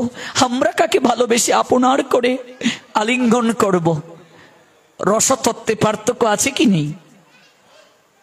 তাহলে রসিক শেখর দুই রসভূমিকে যদি এক জায়গায় করেন, তাহলে কি কখনো আনন্দ আস্বাদন করতে পারবেন? সম্ভব নয়। আপনি শিক্ষক, আপনি স্কুলে যে আচরণ করবেন, বাড়িতেও সে আচরণ করবেন কি? নিশ্চয়ই নয়। একজন জজ সাহেব, তার একটা রায়ে কারো ফাঁসি হতে পারে, সে জজ সাহেব গৃহে ফিরে এলেন, তার ছেলে বলছে, ছোট ছেলে, ও বাবা তুমি একটু ঘোড়ার মতো হও তো, তোমার আমি কাঁধে উঠবো, আর তুমি আমায় নিয়ে একটু একটু চড়ো, একটু ঘোড়া হও। জজ সাহেব যদি বলেন, তুই আমায় বলছিস ঘোড়া হতে? তুই জানিস আমি কে? আমি জজ সাহেব, আমার একটা কলমের আঁচড়ে কারো জীবন যায়, কারো জীবন রক্ষা পায়। জজ সাহেব যদি তার ছেলেকে বলেন, সে কি বাৎসল্য প্রেম আস্বাদন পারবে করতে? ছেলের যে অহৈতুকী ভালোবাসা, এটা কি তিনি আস্বাদন পারবেন করতে? জজ সাহেব ওই জায়গায় ঘোড়া হচ্ছেন, বাবা আমার কাঁধে চড়, বাবা আমার কাঁধে চড়, কাঁধে চড়। জজ তিনি কি সেই জায়গায় গিয়ে কখনো এরকম ঘোড়া হবেন? বাচ্চাকে নিয়ে তিনি কৌটি কি কখনো এরকম ঘোড়ায় চড়িয়ে ঘুরবেন? তাহলে রস তত্ত্বটা এক এক জায়গায় এক রকম। তার এত এত শক্তি, এত তার পাওয়ার, স্ত্রী তাকে ধমক দিয়ে বলছে সারাক্ষণ তুমি কোর্ট কাচারি নিয়ে থাকো, থাকো তুমি তোমার কোর্ট নিয়ে, আমি গেলাম। স্ত্রী তাকে ধমক দিয়েছে। এবার তিনি যদি বলেন তুমি আমায় ধমক দিচ্ছ, আমি সবাইকে ধমক দেই, তাহলে প্রেয়সীর যে ভালোবাসা সেটা কি আস্বাদন করতে পারবেন? কবিরাজ গোস্বামীপাদ বলেন, প্রিয়া যদি মান করে করে গো ভৎসন, আমার প্রিয়া যদি আমায় গাল মন্দ করে, আমার প্রিয়া যদি আমায় গালিগালাজ করে, আমার রাধারানী, আমার প্রিয়া, রাধা মানে সকল ভক্ত, রাধা মানে আরাধিকা শক্তি, আমার প্রিয়া যদি গাল মন্দ করে আমায়, আমার ভক্তগণ যদি ভালোবেসে আমাকে গাল মন্দ করে, যাই করে, শাস্ত্র পাঠ করে আমাকে যতটা না সন্তুষ্ট করা যায়, আমার ভক্তের গাল মন্দে আমি তার থেকে অধিক আনন্দ পাই। প্রিয়া যদি মান করে করে গো ভৎসন, বেদ পাঠ হতে অধিক তুষ্টি হয় মোর মন। প্রিয়া যদি মান করে করে গো বৎসন, বেদ পাঠ হতে অধিক তুষ্টি, তুষ্টি মানে কি? আনন্দ, সন্তুষ্টি, হরে মোর মন, আমার প্রাণটা হরণ করে নে। তাহলে জজ সাহেব তাকে তার স্ত্রী এসে গালমন্দ করছে, তুমি সারাক্ষণ এই নিয়ে থাকো, একটু আমার দিকে তাকাও না। তিনি যদি তার স্ত্রীকে ধমক দিয়ে বলেন আমি জজ, আমাকে তুমি ধমক দিচ্ছ, তাহলে স্ত্রীর যে ভালোবাসা এটাকে তিনি আস্বাদন করতে পারবেন? তাহলে স্ত্রীর ক্ষেত্রে জজ সাহেবের আস্বাদনটা একরকম। মা এসে শাসন করছে, খোকা সারাক্ষণ তুই এই বই নিয়ে, এই মামলা নিয়ে, এই নিয়ে আছিস, এই বইটা বন্ধ কর, আমি বলে গেলাম একটু ঘুমাতো বাবা, তোর শরীরটা কেমন হয়ে গেছে, এই নে এক গ্লাস দুধ খা। মা শাসন করে গেছে। সন্তান যত বড় হোক মায়ের কাছে তো ছোট, সে যদি বলে তুমি আমায় শাসন করছো কেন, তাহলে বাৎসল্য প্রেমটা আস্বাদন হবে? মায়ের কাছে একরকম, বন্ধুর কাছে আরেক রকম, কোর্টে তিনি আরেক রকম। বৃন্দাবনটা কৃষ্ণের কর্তব্য ভূমি নয়, বৃন্দাবনটা হচ্ছে রসভূমি। ভালো করে বুঝবেন, রসভূমি। রসভূমি, রসভূমিতে কেবল রস আস্বাদন হয়, আর মথুরাটা হলো কর্তব্য ভূমি। তাহলে কর্তব্য ভূমি আর রস বা প্রেম ভূমিকে কেউ যদি এক জায়গায় মিলিয়ে নেয়, তাহলে কি কখনো রস আস্বাদন হবে? সম্ভব নয়। এই জন্য বৃন্দাবনের সবাইকে এনে মথুরার পরিবারের সঙ্গে একই সাথে গোবিন্দ রাখতে পারেন নাই। এটা হচ্ছে প্রথম কারণ। দ্বিতীয় কারণ, জরাসন্ধ কংস মারা যাওয়ার পরে, কংসের শ্বশুর তো জরাসন্ধ, কংসের দুই স্ত্রী, একজনের নাম অস্তি, একজনের নাম প্রাপ্তি। ওই দুই স্ত্রী ইনিয়ে বিনিয়ে জরাসন্ধের কাছে, জরাসন্ধ হলো তাদের বাবা, ইনিয়ে বিনিয়ে অনেক কিছু বলেছে। জরাসন্ধ একের পর এক মথুরা আক্রমণ করছেন।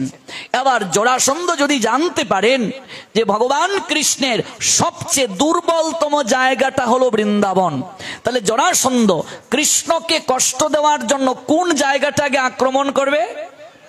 বৃন্দাবনটা আক্রমণ করবে। আপনার সন্তান যদি দুর্বলতম জায়গা হয়, কেউ আপনার সন্তানকে কিডন্যাপ করলো, আপনার কাছে টাকা চাইলো, আপনি কি করবেন? সন্তানের মুহে আপনি যাবেন, টাকাটা দিয়ে আসবেন। তাহলে কৃষ্ণের সবচেয়ে দুর্বল জায়গা হলো বৃন্দাবন। জরাসন্ধ যদি এটা জানতে পারে, মথুরা আক্রমণ করবে না। কৃষ্ণকে পাওয়ার জন্য, তাকে পদাঘাত করার জন্য বৃন্দাবনটা আগে আক্রমণ করবে।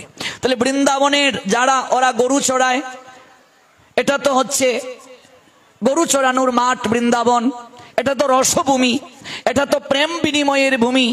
এখানে সবাই প্রেম ধনে ধনী, ঐশ্বর্য ওদের নাই, ওরা মধুর রসে সুখী সবাই। তাহলে এখানে মথুরার মতো এত পাইক বর্গ নাই, সৈন্য নাই, আক্রমণ ঠেকানোর ক্ষমতা কারো নাই। এই জন্য গোবিন্দ চান যে আমার রসভূমি, প্রেমের ভূমিটা আমার শত্রু, আমার দুর্বলতম জায়গাটা যেন না জানতে পারে। তৃতীয় কারণ, প্রেমিক সর্বদা তার ভালোবাসার মানুষকে লুকিয়েই রাখতে চায়। এটাই হচ্ছে প্রেমের ধর্ম। প্রেমিক চায় সর্বদা আমি যাকে ভালোবাসি সে সবার নয়নে যেন গোচরিত না হয়। আমার ভালোবাসার স্থানটা, আমি যেখানে স্বস্তি পাই, যেখানে আনন্দ পাই, এটা একটু লুকানো থাক। গোবিন্দ তাই চান যে আমার ভালোবাসার স্থানটা একটু লুকানোই থাক, সবাই যেন জানতে না পারে। এই জন্য বলছেন বন্দনায় নরোত্তম দাস ঠাকুর যে এই যুগল ভজনটা কেউ জানতো না। কেউ জানতো আগে? এই ছয় গুসাই যবে ব্রজে কইলা বাস, রাধা কৃষ্ণের নিত্য লীলা করিলা প্রকাশ। মহাপ্রভু ষড় গোস্বামী পাদদেরকে দিয়ে জানালেন, এর আগে কেউ জানতো না। আগে কেবা জানিত? ছয় গুসাই না জানালে কেবা জানিত? তাহলে এই যে প্রেম রসতত্ত্ব ভূমি, মধুর রস আস্বাদনের যে জগৎ ভূমি, এটা একটু সুপ্ত থাক, লুকানো থাক। এবার আসুন পরের কারণ। ভগবান যেখানে অধিক ভালোবাসা পান সেখানেই যে থাকবেন এমন কখনো হতে পারে না। বৃন্দাবনের ভক্তরা সবচেয়ে বেশি ভালোবাসা গোবিন্দকে দেয়। বৃন্দাবনের ভক্তরা হলো মন মনা ভক্ত। গীতায় দুটা শ্লোক আছে, মন মনা ভব, নবম অধ্যায়ের 34, অষ্টাদশ অধ্যায়ের 65। এখানে একটাই কথা গোবিন্দের, তোমার মনটা আমায় দাও। আমরা সব দিতে পারি গোবিন্দকে। চালের বস্তা মহোৎসবে দিতে পারি, ডালের বস্তা দিতে পারি, সবজি দিতে পারি, আমরা ভগবানের জন্য জায়গা দিতে পারি, মন্দির বানিয়ে পারি দিতে। কিন্তু বুকে হাত দিয়ে বলুন, মন কজন দিতে পারি? সব দিতে পারি, মন দিতে পারি না। মন দিলে তো মদন মোহনকে পাওয়া হয়ে যায় গো।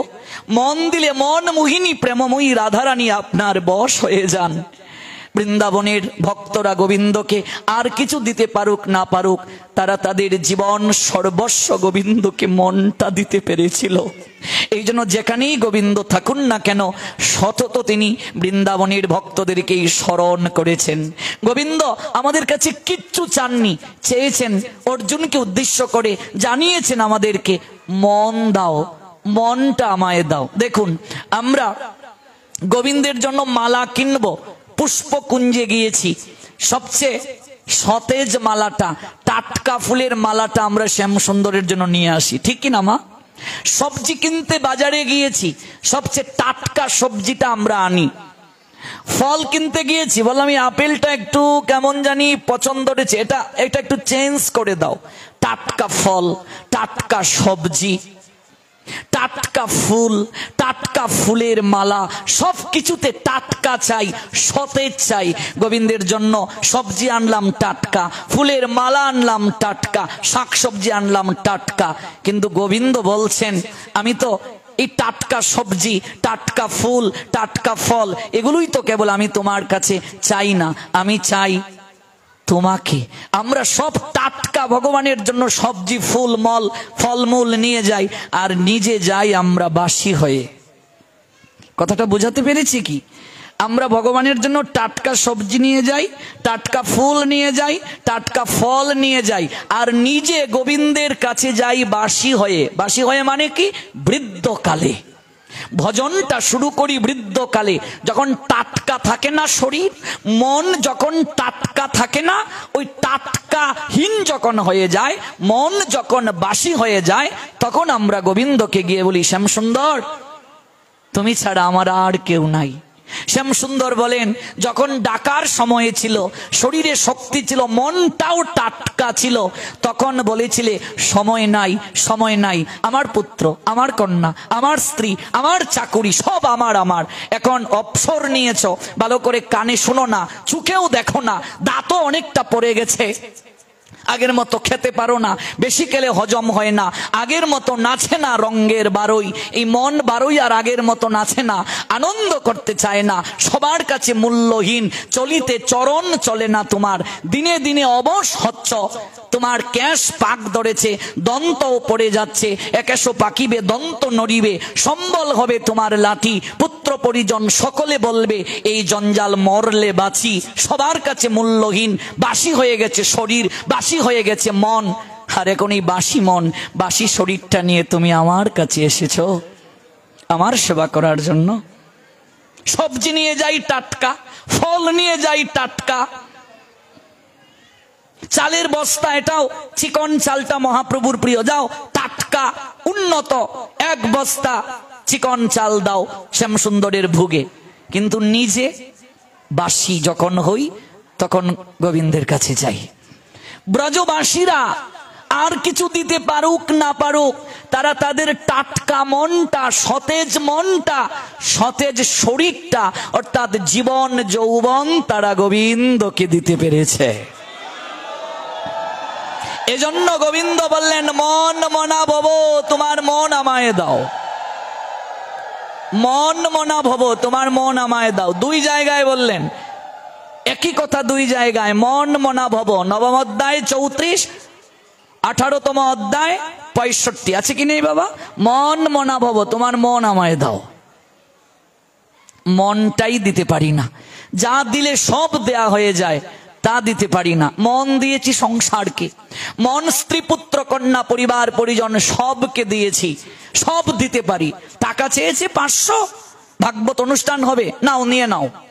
চালের বস্তা নিয়ে নাও। মন দিতে পারি না। মন দিলে মদন মোহন পাওয়া হয়ে যায়, মন দিলে মন মোহিনীর কৃপা হয়ে যায়। ব্রজগোপীরা তাই দিয়েছিলেন। গোবিন্দকে যারা মন দেয়, গোবিন্দ তাদেরকে কখনো ঠকান না, উত্তম প্রতিদান দেন। এই জন্য ব্রজবাসীরা শ্রেষ্ঠ দিয়েছে, শ্রেষ্ঠ ভালোবাসাটা দিয়েছে গোবিন্দকে। তাই বলে অন্য জায়গার যারা ভক্ত, আংশিক যারা গোবিন্দকে মন দিয়েছে, তাদেরকেও কি তিনি বঞ্চিত করতে পারেন? এই জন্য আজ তার বৃন্দাবন থেকে মথুরায় আসা। এবার এই যে 100 বছর প্রেমময়ী কাঁদলেন, নয়নের জলে ভাসলেন, কান্নার মাঝেও তিনি আনন্দ পান। এই জন্য রাধারানীর অনন্ত নামের মাঝে একটা নাম হলো কাচিত, রাধারানীর নাম। এবার গোবিন্দ মনে মনে ভাবছেন, প্রেমময়ী আমার জন্য কাঁদলো 100 বছর, কান্নার মাঝেও সে সুখ খুঁজে পায়, আনন্দ খুঁজে পায়। আমাকে ভালোবাসার মাঝে এমন কি আনন্দ আছে, আমাকে প্রেম নিবেদনের মাঝে এমন কি আনন্দ আছে, আমার একটু অনুভব করা দরকার। এটা গোবিন্দের মনে কৌতূহল জাগলো যে আমাকে ভালোবাসলে এমন কি আনন্দ হয়, অর্থাৎ কৃষ্ণ ভালোবাসলে এমন কি আনন্দ হয়, ভক্তি জীবনে প্রবেশ করলে এমন কি সুখ হয়, এমন কি আনন্দ পাওয়া যায়, এটা আমার একটু অনুভব করা দরকার, আমার একটু জানা দরকার। আচ্ছা, এখানে যারা ভক্তি জীবনে আছেন, নিত্য মঙ্গল আরতি করি আমরা, প্রসাদ পাই আমরা, হরিনাম করি আমরা, সদাচার জীবন যাপন পালন করি যারা, আচ্ছা বলুন তো, এই জগতের যারা আছে ওরা ছাড়া বাকি কেউ কি এই জগতের আনন্দটা অনুভব করতে পারবে? আচ্ছা, যে কোনোদিন মিষ্টি খায়নি, সেই মিষ্টিটা কেমন এটা অনুভব করা সম্ভব? কখনো নয়। আমি এক জায়গায় গিয়েছি, একজন ছোট্ট ছেলে আমাকে বলছে, আপনাদের বাড়ি সিলেটের সুনামগঞ্জে পনাতীর্থের কাছে, শুনেছি এই অঞ্চলে নাকি অনেক বাদাম হয়। আমি যখন আপনাদের অঞ্চলে যাব, বাদাম গাছে উঠবো, বাদাম গাছের ডালে বসে বাদাম খাবো। তো যে ছোট্ট ছেলেটা বলো, তার বাদাম সম্পর্কে ধারণা আছে? নেই। তেমনি ভাবে গোবিন্দের মনে কৌতূহল জাগলো, আমাকে ভালোবাসার মাঝে এমন কি আনন্দ আছে, সুখ আছে, একটু আমাকে অনুভব করা দরকার। কিন্তু এটা অনুভব করতে হলে রাধা রানী 100 বছর আমাকে ভালোবেসে কাঁদলেন, কাদার মাঝে আনন্দ, মরতে গিয়েও মরতে পারে না, এরপরও বলছে আনন্দ পায়। এটা অনুভব করতে গেলে আমাকে রাধা ভাব নিতে হবে। রাধা ভাব না নিলে তো আমি এটা বুঝতে পারবো না, উপলব্ধি করতে পারবো না।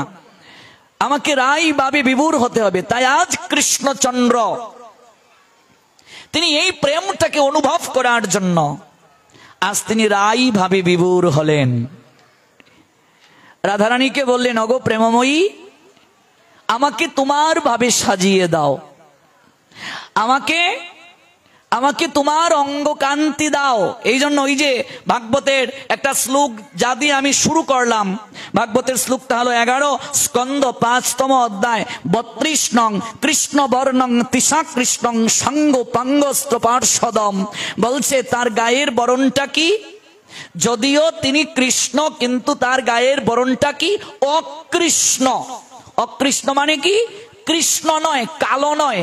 তাই গায়ের বরণটা, এই যে গৌরাঙ্গ, এই গায়ের বরণটা কার? এটা কৃষ্ণের গায়ের বরণ না কার গায়ের বরণ? রাধারানীর গায়ের বরণ।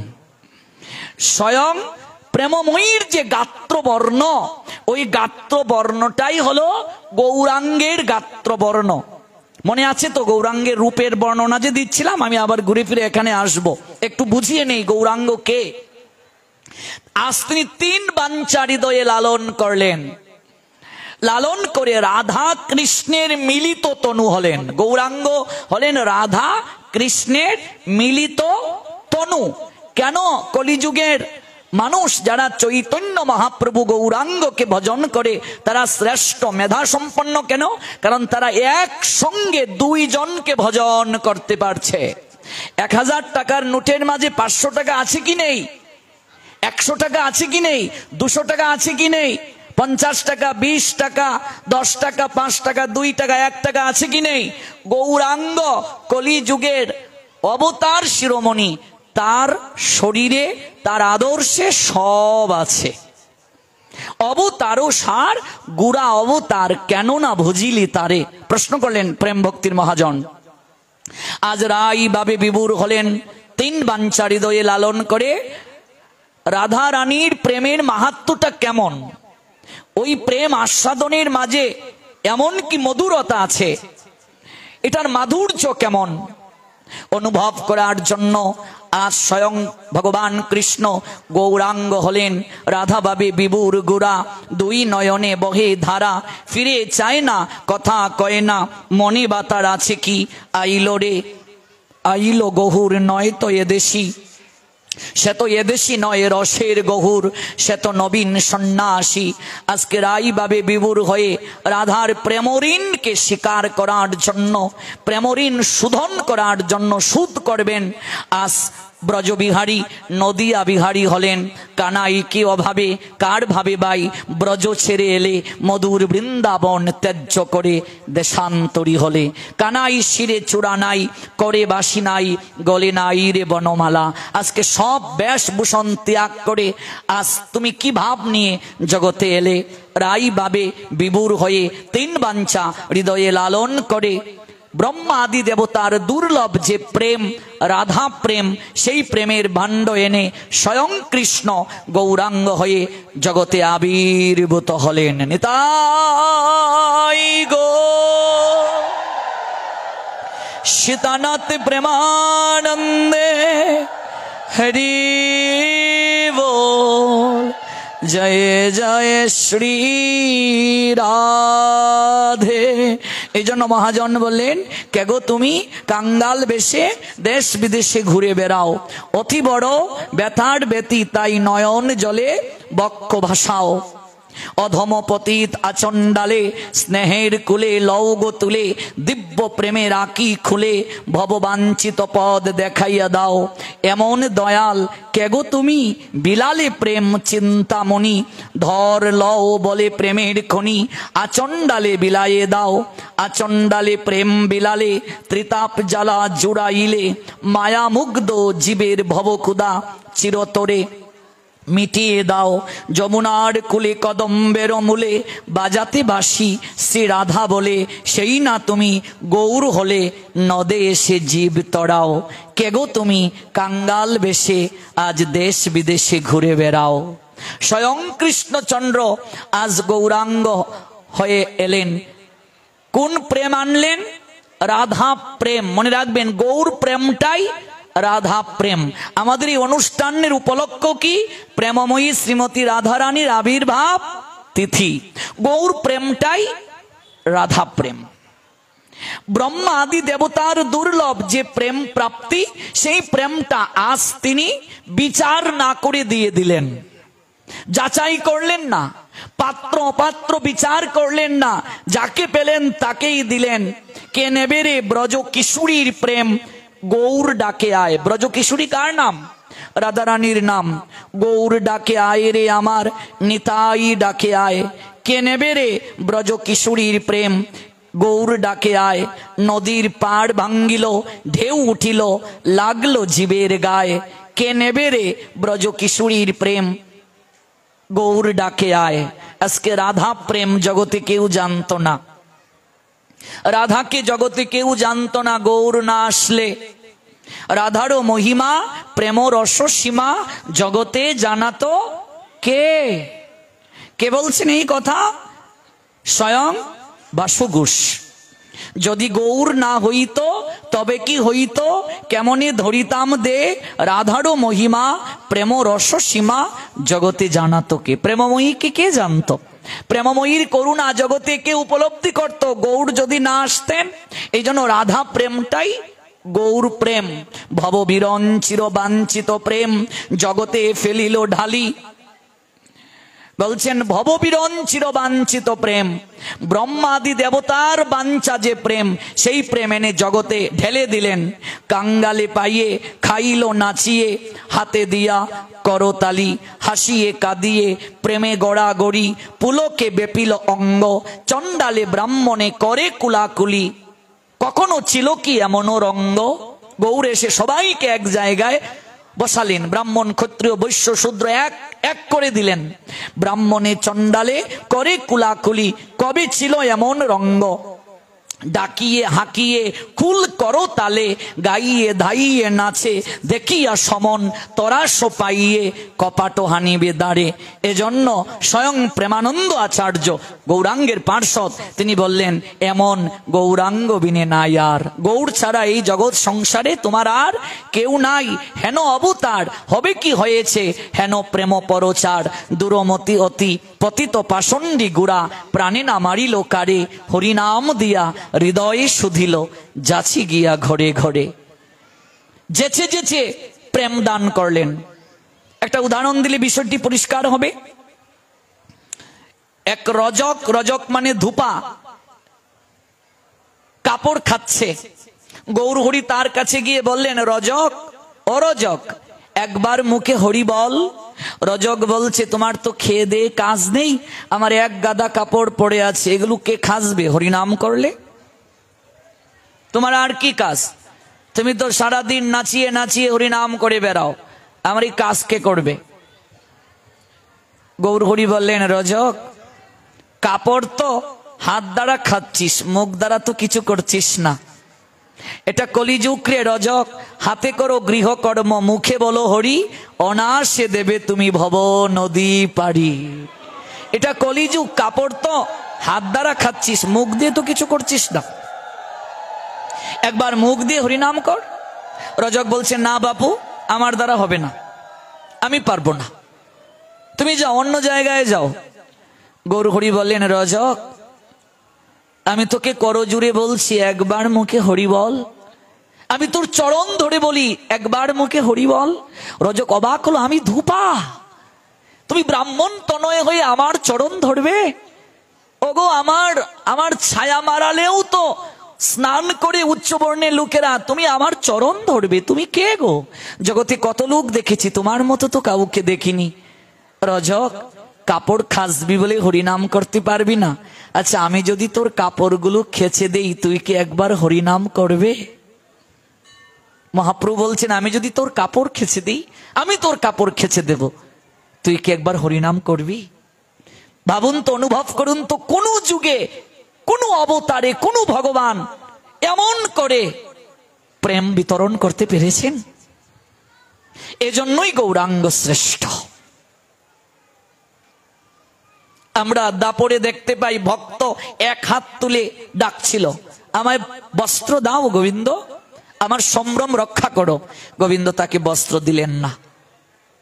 যখন দুহাত তুললেন দ্রৌপদী, আত্মসমর্পণ করলেন, তখন অনন্ত আকারে বস্ত্রের মাঝে নিজেকে আবির্ভূত করে দ্রৌপদীর সম্ভ্রম রক্ষা করলেন। দুই হাত তুলে স্যালেন্ডারের পূর্বে বস্ত্র দেননি। আর এই যুগে সেই কৃষ্ণ গৌরাঙ্গ হয়ে এসে ভক্ত ভগবানকে ডাকার পূর্বে, ভক্ত ভগবানের নিকটে আত্মসমর্পণ করার পূর্বে ভগবান দুটো হাত তুলে ডাকছেন, ওরে আমার কাছে আয়, আমি অনন্তকাল ধরে তোদের জন্য অপেক্ষা করছি, তোরা একবার মুখে হরি বল। এর থেকে শ্রেষ্ঠ আর কে আছে গো?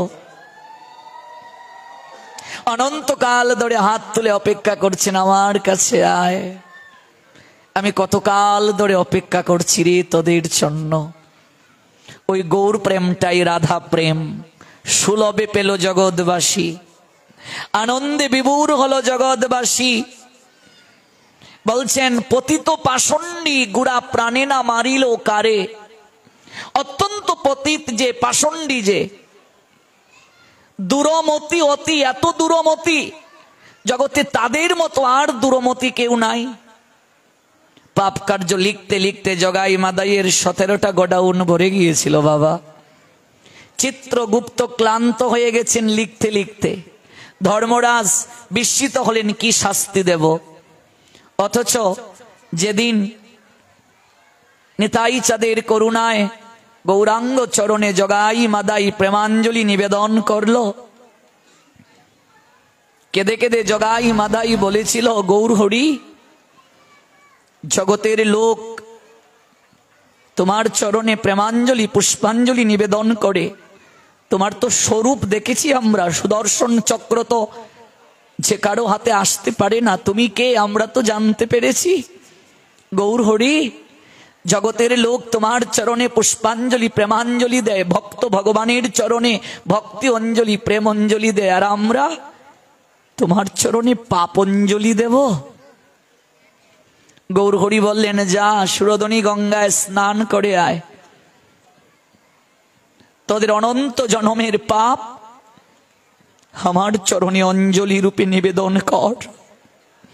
পাপ দেব তোমার চরণে, পাপঞ্জলি তোমার চরণে নিবেদন করব। তুমি এত দয়ার সাগর গৌর হরি, তুমি এত করুণার নিলয়, তুমি আমাদের সকল পাপ অঞ্জলি গ্রহণ করবে। গৌর হরির নয়নে সেদিন জল ঝরেছিল। জগাই, আজ থেকে তোর নাম দিলাম জগন্নাথ। মাধাই, আজ থেকে তোর নাম দিলাম মাধব। 1 লক্ষ হরিনাম না করি জল গ্রহণ করবি না। ওরে, শুধু তোদের কেন, এই কলিযুগে মহাপাপী যারা, আমি তাদের নিকট থেকে পুষ্প ভক্তি প্রেমঞ্জলিও চাই না, আমি এসেছি তাদের পাপ অঞ্জলি গ্রহণ করার জন্য, পাপ অঞ্জলি গ্রহণ করার জন্য এসেছি। জগাই মাদাই সুরধনী গঙ্গায় স্নান করে গৌরাঙ্গের চরণে লুটিয়ে পড়ে অঞ্জলি দিল।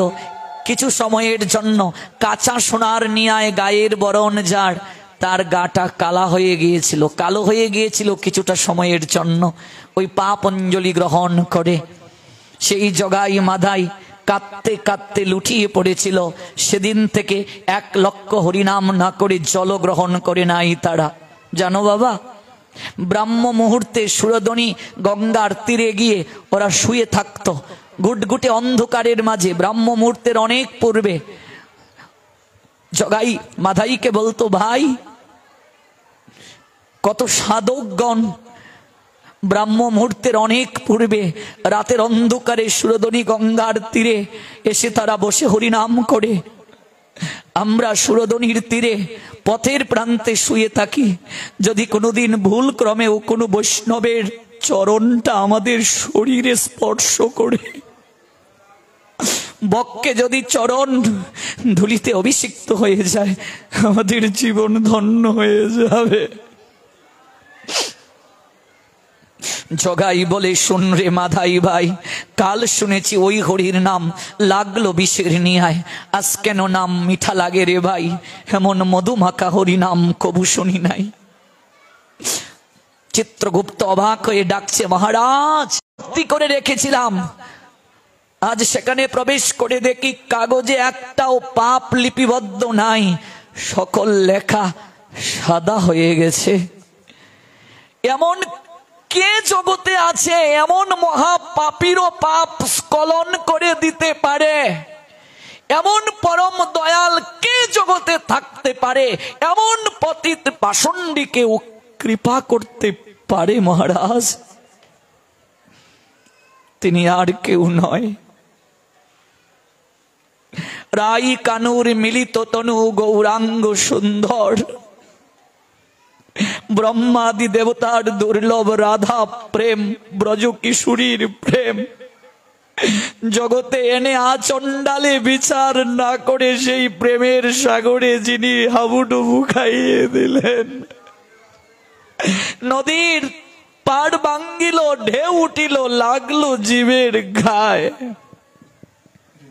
সবার গায়ে লাগলো এই প্রেমের ঢেউ। আচণ্ডালে প্রেম বিলাইলে, কেগো তুমি আচণ্ডালে প্রেম দান করলে, এমনও পরম দয়াল জগতে কেউ থাকতে পারে গো? এজন্য গৌরাঙ্গ চৈতন্য ছাড়া জগতে আর কেউ নাই, এমন গৌরাঙ্গ বিনে নাই আর। যিনি মদমত্ত হাতি গমন মন্তর অতি ভাবাবেশে ঢুলি ঢুলি যায়, আজকে তিনি ঢুলে ঢুলে যাচ্ছেন, প্রেমে ঢুলে ঢুলে ঢুলি ঢুলি যাচ্ছেন তিনি রাই ভাবে বিভোর হয়ে।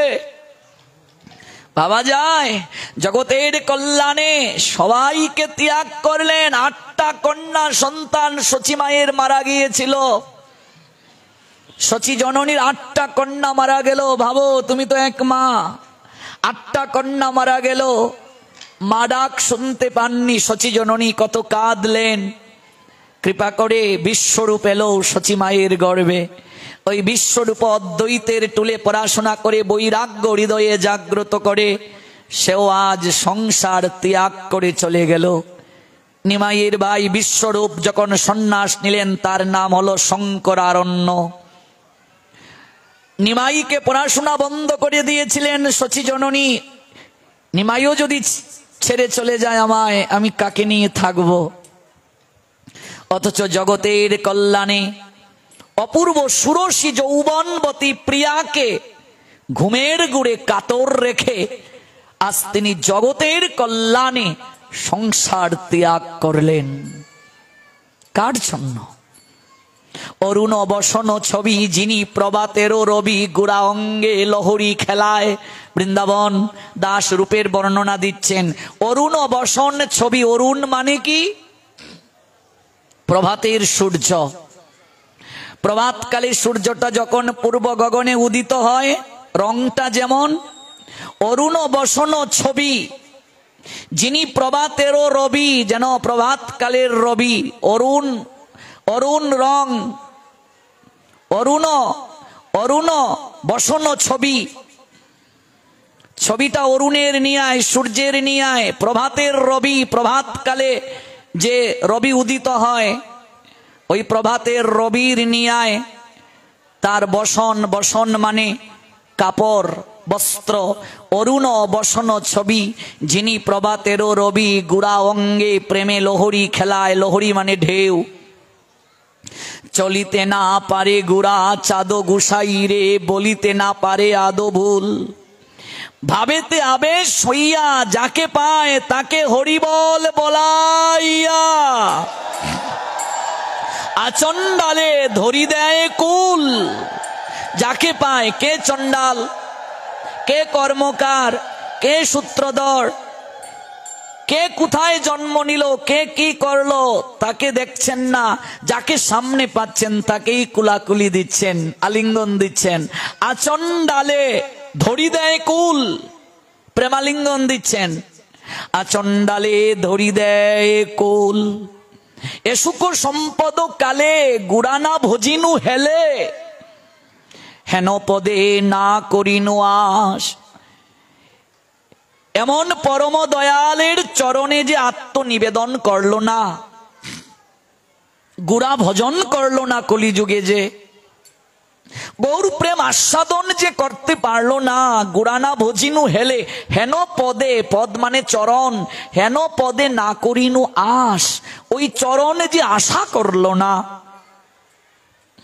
শ্রীকৃষ্ণ চৈতন্য চন্দ্র ঠাকুর শ্রী নিত্যানন্দ গুণ গায় বৃন্দাবন দাস রে। ভাই গুণ গায় বৃন্দাবন দাস। সবাই প্রেমে বিভোর হলো, সবাই কৃপা পেল। মহাজন জানালেন এই কলিযুগে একজন কেবল গৌরাঙ্গ কৃপা পাবে না। কে বাবা? মহাজন প্রশ্ন করলেন, কে গৌর হরি? তুমি তো পতিত পাবন, তোমার মতো তো গুণনিধি প্রেমনিধি কেউ নাই, তাহলে একজন কৃপা পাবে না, তিনি কে? ও বুঝতে পেরেছি, যে মাতাল ব্যক্তি মনে হয় সে কৃপা পাবে না। গৌর হরি বললেন, জগাই মাদাই তো মাতালেই ছিল, তাকে তো আমি কৃপা করে বৈষ্ণব বানিয়ে দিয়েছি। তাহলে অখাদ্য কুখাদ্য যে গ্রহণ করে সে মনে হয় তোমার কৃপা পাবে না। গৌর হরি বললেন, গোমাংস থেকে শুরু করে এমন কোনো কিছু নেই যে জগাই মাদাই খায় নাই, তাকেও আমি কৃপা করে হরি নামের দ্বারা বৈষ্ণব বানিয়ে দিয়েছি। যে আমার চরণে, নামের চরণে আশ্রয় নেয়, তার মাঝে আর অখাদ্য কুখাদ্য খাওয়ার প্রবণতা থাকে না, সে সদাচারী হয়ে যায়। সদাচার জীবন অটোমেটিক এসে যাবে যদি প্রীতি আসে আমার প্রতি। তাহলে কে? বেশ্যা? নিশ্চয়ই কোনো বেশ্যাকে তুমি কৃপা করো না। বেশ্যা তো সবচেয়ে পতিত, কোন পতিতাকে মনে হয় তুমি কৃপা করো না। গৌর হরি বললেন, লক্ষ হীরা তো বেশ্যাই ছিল, হরিদাস ঠাকুরকে দিয়ে নামের কৃপায় তাকে বৈষ্ণবী বানিয়ে দিলাম। আর দক্ষিণ ভারতে গৌর হরি যখন প্রচার করতে গেলেন, সেখানে বারমুখী নামক এক বেশ্যা, তাকেও বৈষ্ণবী বানিয়ে দিলেন। তাহলে কাকে তুমি কৃপা করো না? বুঝতে পেরেছি যে মদ মাংস দিয়ে পূজা করে তাকে মনে হয় তুমি কৃপা করো না। গৌর হরি বললেন, চাপাল গোপাল মদ মাংস দিয়েই তো পূজা করত, কিন্তু যেদিন সে আমার চরণে শরণ নিল, আহারও শুদ্ধ হয়ে গেল, বৈষ্ণব অপরাধ করে তার গায়ে গলিত কুষ্ঠ হয়েছিল, আমি কৃপা করি নাই, শ্রীবাসের চরণে ক্ষমা চাইল, পরে আমি তাকে আলিঙ্গন দিলাম, ওই চাপাল গোপাল হয়ে গেল দেবকী নন্দন দাস পরম বৈষ্ণব। সে বন্দনা লেখলো, বৃন্দাবনবাসী যত বৈষ্ণবের গণ, প্রথমে বন্দনা করি সবার চরণ। তাকেও তো আমি কৃপা করে দেই। তাহলে কাকে তুমি কৃপা করো না? গৌর হরি বললেন, এই জগতে আমি একজনকেই কৃপা করি না, অহংকারী ব্যক্তিকে আমি কৃপা করি না। গৌর প্রেমানন্দে, অহংকারী ব্যক্তিকে গৌর হরি কৃপা করেন না। মহাজন আবার প্রশ্ন করলেন, সে যদি আচরণশীল হয়, প্রসাদ বুঝি হয়, বলছেন তাতে কি? অহংকার থাকলে আহার শুদ্ধ হলেও আমার কৃপা পায় না। প্রমাণ কোথায়? সে যদি উচ্চ কুলে জন্ম নেয়, বলছে তাতে কি? উচ্চ কুলে জন্ম নিলে তাতে কি? অহংকার থাকলে আমি কৃপা করি না। যদি দুধ খেয়ে যদি সারা জীবন থাকে ব্রহ্মচারী, বলছে তাতে কি? বলছে কিচ্ছু খায় না, জল খেয়ে থাকে, বলছে তাতে কি? ওই অহংকার সব কিছু তার খেয়ে নিয়েছে। যেমন সুগার হয়ে গেলে সব মেডিসিন খেলেও ওই সুগারে সব খেয়ে নেয়, যথাযথ মেডিসিনের ক্রিয়া হয় না, ওই অহংকার সব খেয়ে নেয়, আচরণ খেয়ে নেয়। সদ্গুরুর কৃপা পেলেও হবে না, অহংকারী আমার কৃপা পাবে না। প্রমাণ? হ্যাঁ, প্রমাণ আছে। শ্রীবাস আঙ্গিনায় মহাপ্রভু যখন অন্তরঙ্গ ভক্তদের শোনে প্রেম রস আস্বাদন করেন, সেখানে এক ব্রহ্মচারী যুবক এসে শ্রীবাসের চরণে প্রণাম দিয়ে বলছেন, হে শ্রীবাস ঠাকুর, আপনি আমায় একটু কৃপা করুন। আমি ব্রাহ্মণ সন্তান, আমি ব্রহ্মচারী, আমি দুগ্ধকে জীবন প্রতিপালন করি। আমার মনে একটা অভিলাষ, গভীর রাত্রেতে গৌরাঙ্গ সুন্দর সবাইকে নিয়ে যে কৃষ্ণ প্রেম রস আস্বাদন করেন, আমি একটু আস্বাদন করতে চাই। শ্রীবাস বললেন, গৌর হরির আজ্ঞা না হলে আমি তো তোমায় অনুমতি দিতে পারি না এখানে প্রবেশ করার। তুমি এক কোণে বসে থাকো, দেখি প্রভু অনুমতি দেন কিনা। মহাপ্রভু এলেন। কে শ্রীবাস? নতুন মুখ দেখতে পাচ্ছি। ভক্ত যুবকটি দাঁড়িয়ে বলল, আমার উচ্চকুলে জনম, আমি ব্রহ্মচারী, আমি অন্ন বর্জন করে কেবল দুগ্ধ আহার করে থাকি। গৌর হরি বললেন, শ্রীবাস, ওকে বের করে দাও ঘাড় ধাক্কা দিয়ে। কথাটা শোনার সঙ্গে সঙ্গে আর বাকি কথা আমি শুনতে চাই না, বের করে দাও। এ কি? মহাপ্রভু বললেন, কুলের বড়াই, জাতের বড়াই, বিদ্যার অহংকার, আমি পণ্ডিত, আমি বড় পাঠক, আমি বৈষ্ণব, আমার মতো রূপবান, রূপবতী, গুণবান, গুণবতী, ক্ষমতার অধিকারী জগতে কেউ নাই। এই ভাব, এই অহংকার ভাব, এই অহংকার ভাব নিয়ে যদি কেউ আসে, গৌরাঙ্গের স্কুলে তার ভর্তি হওয়ার যোগ্যতা নাই। বের করে দাও, বের করে দাও, বের করে দাও। অহংকারে মত্ত হইয়া গৌর চরণ পাশরিয়া, অবিদ্যারে বিদ্যা বলে মানি। আচ্ছা ভাবুন, গৌরাঙ্গের প্রেম লহরী, লহরী মানে ঢেউ, ঢেউ যদি সর্বত্র উর্মিজাল সৃষ্টি করে, সবার গায়ে যদি লাগে, তাহলে অহংকারীর গায়ে কেন লাগবে না? মহাজন ব্যাখ্যা দিয়েছেন, আচ্ছা কোন অঞ্চলে যদি বন্যা হয়, নিচু বাড়ি যদি থাকে, সেই বাড়ি প্লাবিত হবে কিনা মা? যদি নিচু জায়গায় কেউ বসে থাকে, বন্যার জল এসেছে, বন্যার ঢল এসেছে, তার গায়ে লাগবে কিনা বন্যার জল? লাগবে নিশ্চয়ই। আচ্ছা, তাহলে গৌরাঙ্গের প্রেমের ঢেউ দ্বারা সবাই প্লাবিত হলো, সবার অঙ্গে ঢেউ খেললো, তাহলে অহংকারী ব্যক্তির গায়ে লাগলো না কেন? মহাজন বুঝালেন, কেউ যদি অহংকারী হয় তাহলে সে মাচাঙে বসা থাকে। মাচাং নিশ্চয়ই আমরা বুঝি, উপরে। আচ্ছা, ঢেউ এলো, বন্যার, প্রেমের বন্যার ঢল এলো, জল এলো, কেউ যদি মাচাঙে বসা থাকে, উপরে যদি কেউ বসা থাকে, তার গায়ে কি জল লাগবে? জল স্পর্শ করবে? তেমনি ভাবে গৌরাঙ্গের প্রেম রস প্রাপ্ত হতে গেলে কাঙ্গাল সাজতে হয়, হাঁকিয়ে ঢাকিয়ে, ভালো করে বুঝুন, কুল করো তালে, গাইয়ে ধাইয়ে নাচে। বলছে ব্রজের ভজন, পুলিন ভুজন, কান্দে চরাচরি, নদিয়ার ভজন নাম সংকীর্তন, ধুলায় গড়াগড়ি। ধুলায় না বসলে হবে না,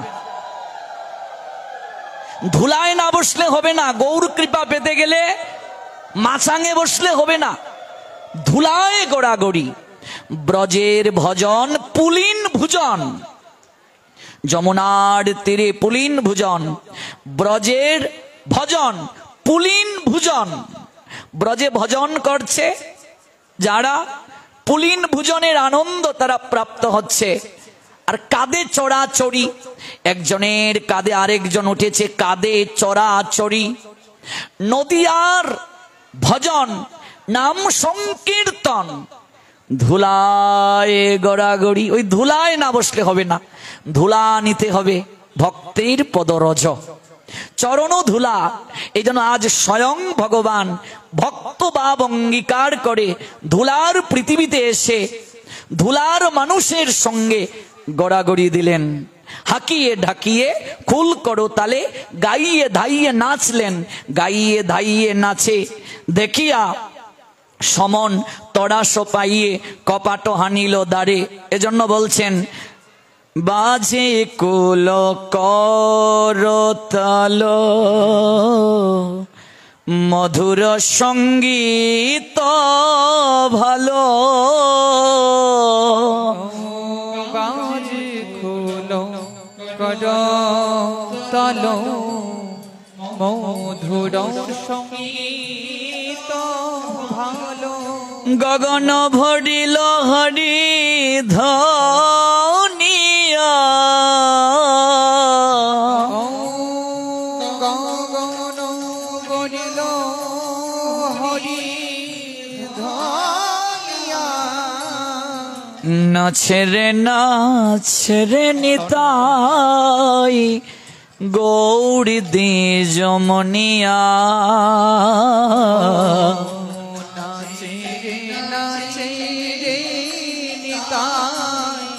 গৌর দ্বিজমনিয়া। বামে প্রিয় গদাধর, শ্রীবাসয়দ্বৈতবর। প্রিয় গদাধর,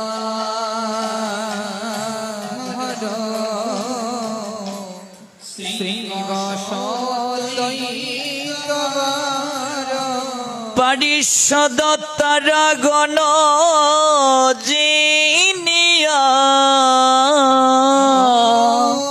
পারিষদ তারা গণ জিনিয়া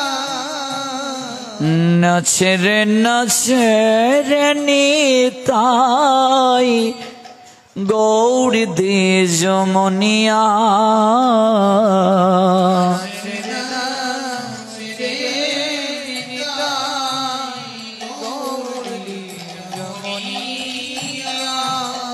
বাজে খুল করতাল। কলিযুগের ভজনটা কি দেখুন, খুল খুল খুল খুল, মানে মনের দরজা খুল। স্বয়ং গোমাতা 100 বছর নয়ন নিবদ্ধ করে রেখেছিল মথুরার রাজপথের দিকে, কবে আসবে কানাই। গোমাতা স্তন পান করিয়েছে গোবিন্দ, এই জন্য গোমাতাকে মাতৃ সদৃশা বরণ করেছেন। আমাদের প্রভুর যেহেতু প্রিয় গোমাতা গোবৎস, আমাদেরও প্রিয়। এবার সেই গোমাতাও প্রার্থনা করেছেন, তোমার সেবায় তো লাগতে পারলাম না 100 বছর, দেহও যদি রাখি কথা দাও, যখন দেহ রাখবো তোমার বিরহে যদি মরে যাই, এই যে 100 বছরে কতজন দেহ রেখেছে, যদি মরেও যাই কথা দাও ওই চামড়া দ্বারা যেন অন্তত ওই চামড়াটাও যেন তোমার সেবায় লাগে। ভগবান বললেন আগামী যুগে সেই কৃপা পাবে। এই জন্য যে গোমাতা দেহ রাখে তার চামড়া দ্বারাই খুল তৈরি করা হয়, আর কারো নয়। আজকাল তো সব পশুর চামড়া দিয়ে মৃদঙ্গ হয়, কিন্তু ওই মৃদঙ্গ দ্বারা বাজালে গৌরাঙ্গের আনন্দ হয় না। যে গোমাতা কেবল দেহ রেখেছে সেই গোমাতার চামড়া দ্বারা খুল তৈরি করতে হবে।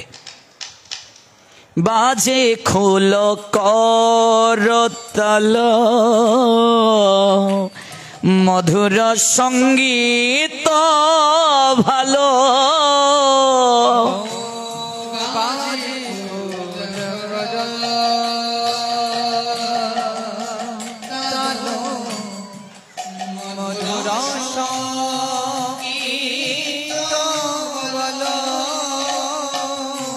গগন, গগন মানে আকাশ, ভরিল গগন ভরিল হরিধ্বনিয়া, হরি বল।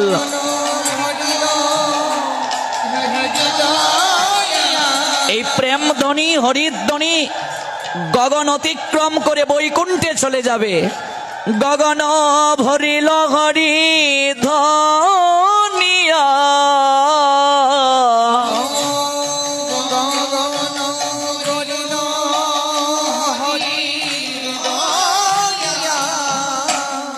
চন্দন চর্চিত কায় ফাগু বিন্দু বিন্দু তায়,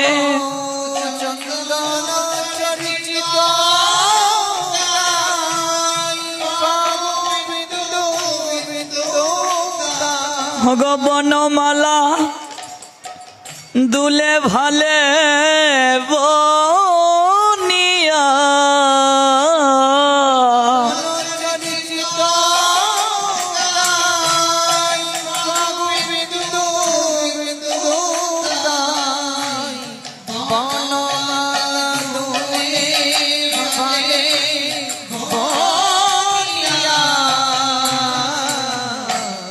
নাচে রে নিতাই গৌর দ্বিজমনিয়া,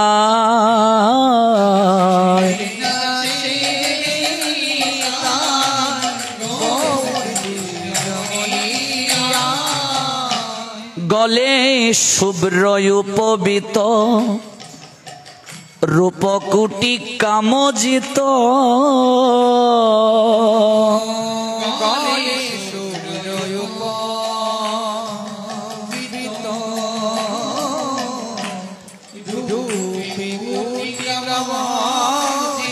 শুভ্র উপবীত, শুভ্র পৈতা গলে মাঝে, আর রূপটা কেমন? স্বয়ং কামদেব পর্যন্ত মোহিত ওই রূপে, গৌরাঙ্গের রূপে। রূপকুটি কামজিত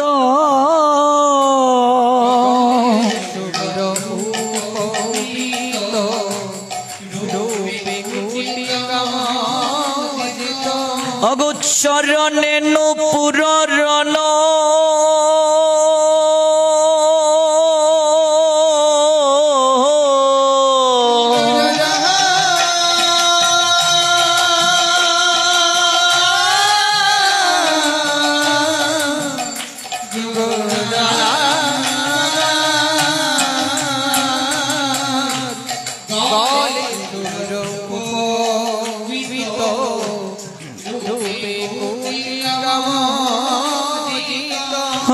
চরণে নূপুর রণ রণিয়া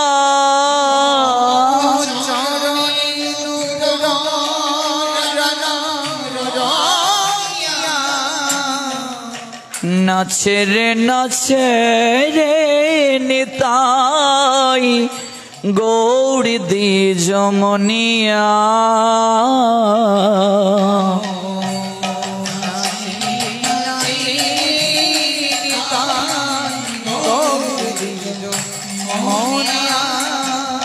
দুই ভাই নাচি যায়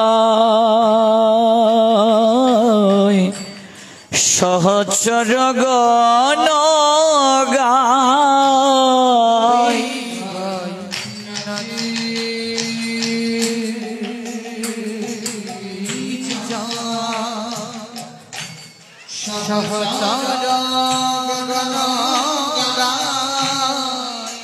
গদাধর অঙ্গে পরে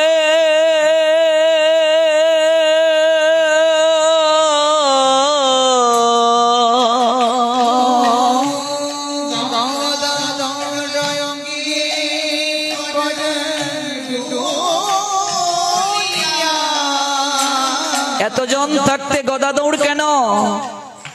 গদাধর আমার রাধারানী,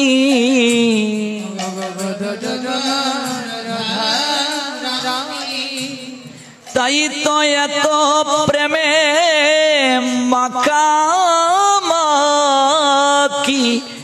গদাধর আমার রাধারানী,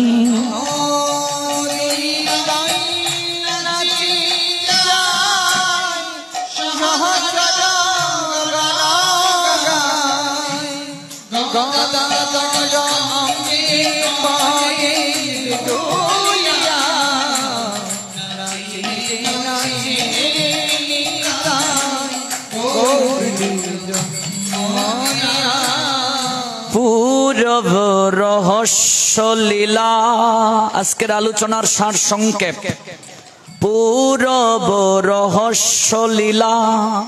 যে চৈতন্যের লীলা পূর্বের লীলা, এবে বহু প্রকাশিলা।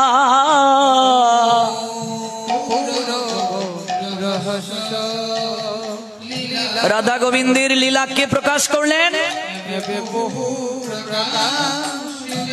অগো সেই বৃন্দাবন এই নদিয়া,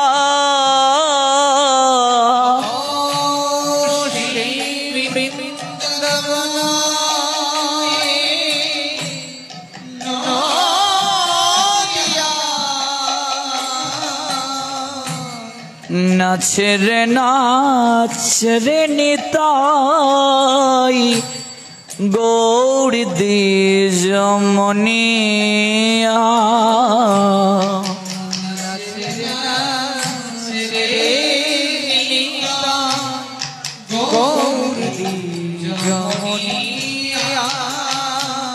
হরে কৃষ্ণ হরে কৃষ্ণ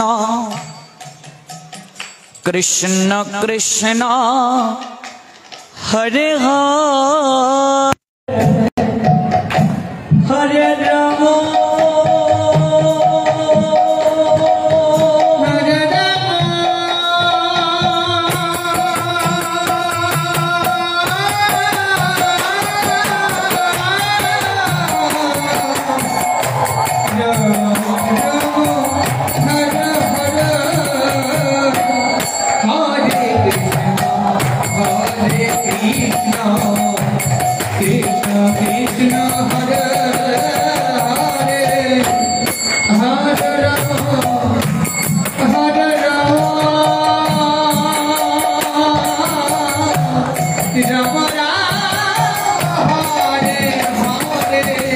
ভক্তবৃন্দ, আজকে পাঠ অনুযায়ী সবার জন্য মহাপ্রসাদ আছে। শ্রীমতী অনুরাধা দেবী রায় তার জন্মদিন উপলক্ষে সবার জন্য মহাপ্রসাদ আয়োজন করেছেন শ্রদ্ধাস্পদেশু নকুর রায়, জনতা ফার্মেসি। এবং আগামীকাল যথাসময়ে পাঠ শুরু হবে, যদিও এখানে কমিটিবৃন্দ অনুরোধ করেছেন সন্ধ্যা 7টায়। যথাসময়ে আপনারা কৃপা করে পাঠে আসবেন। আমরা একটু কৃষ্ণ নাম গাইতে গাইতে আমরা আজ সবার নিকট থেকে বিদায় নেব। গৌর কৃপা হলে, রাধা শ্যাম সুন্দরীর কৃপা হলে আবার হবে তো দেখা। ভিডিওটি আপনার ভালো লাগলে লাইক, কমেন্ট এবং সাবস্ক্রাইব করুন।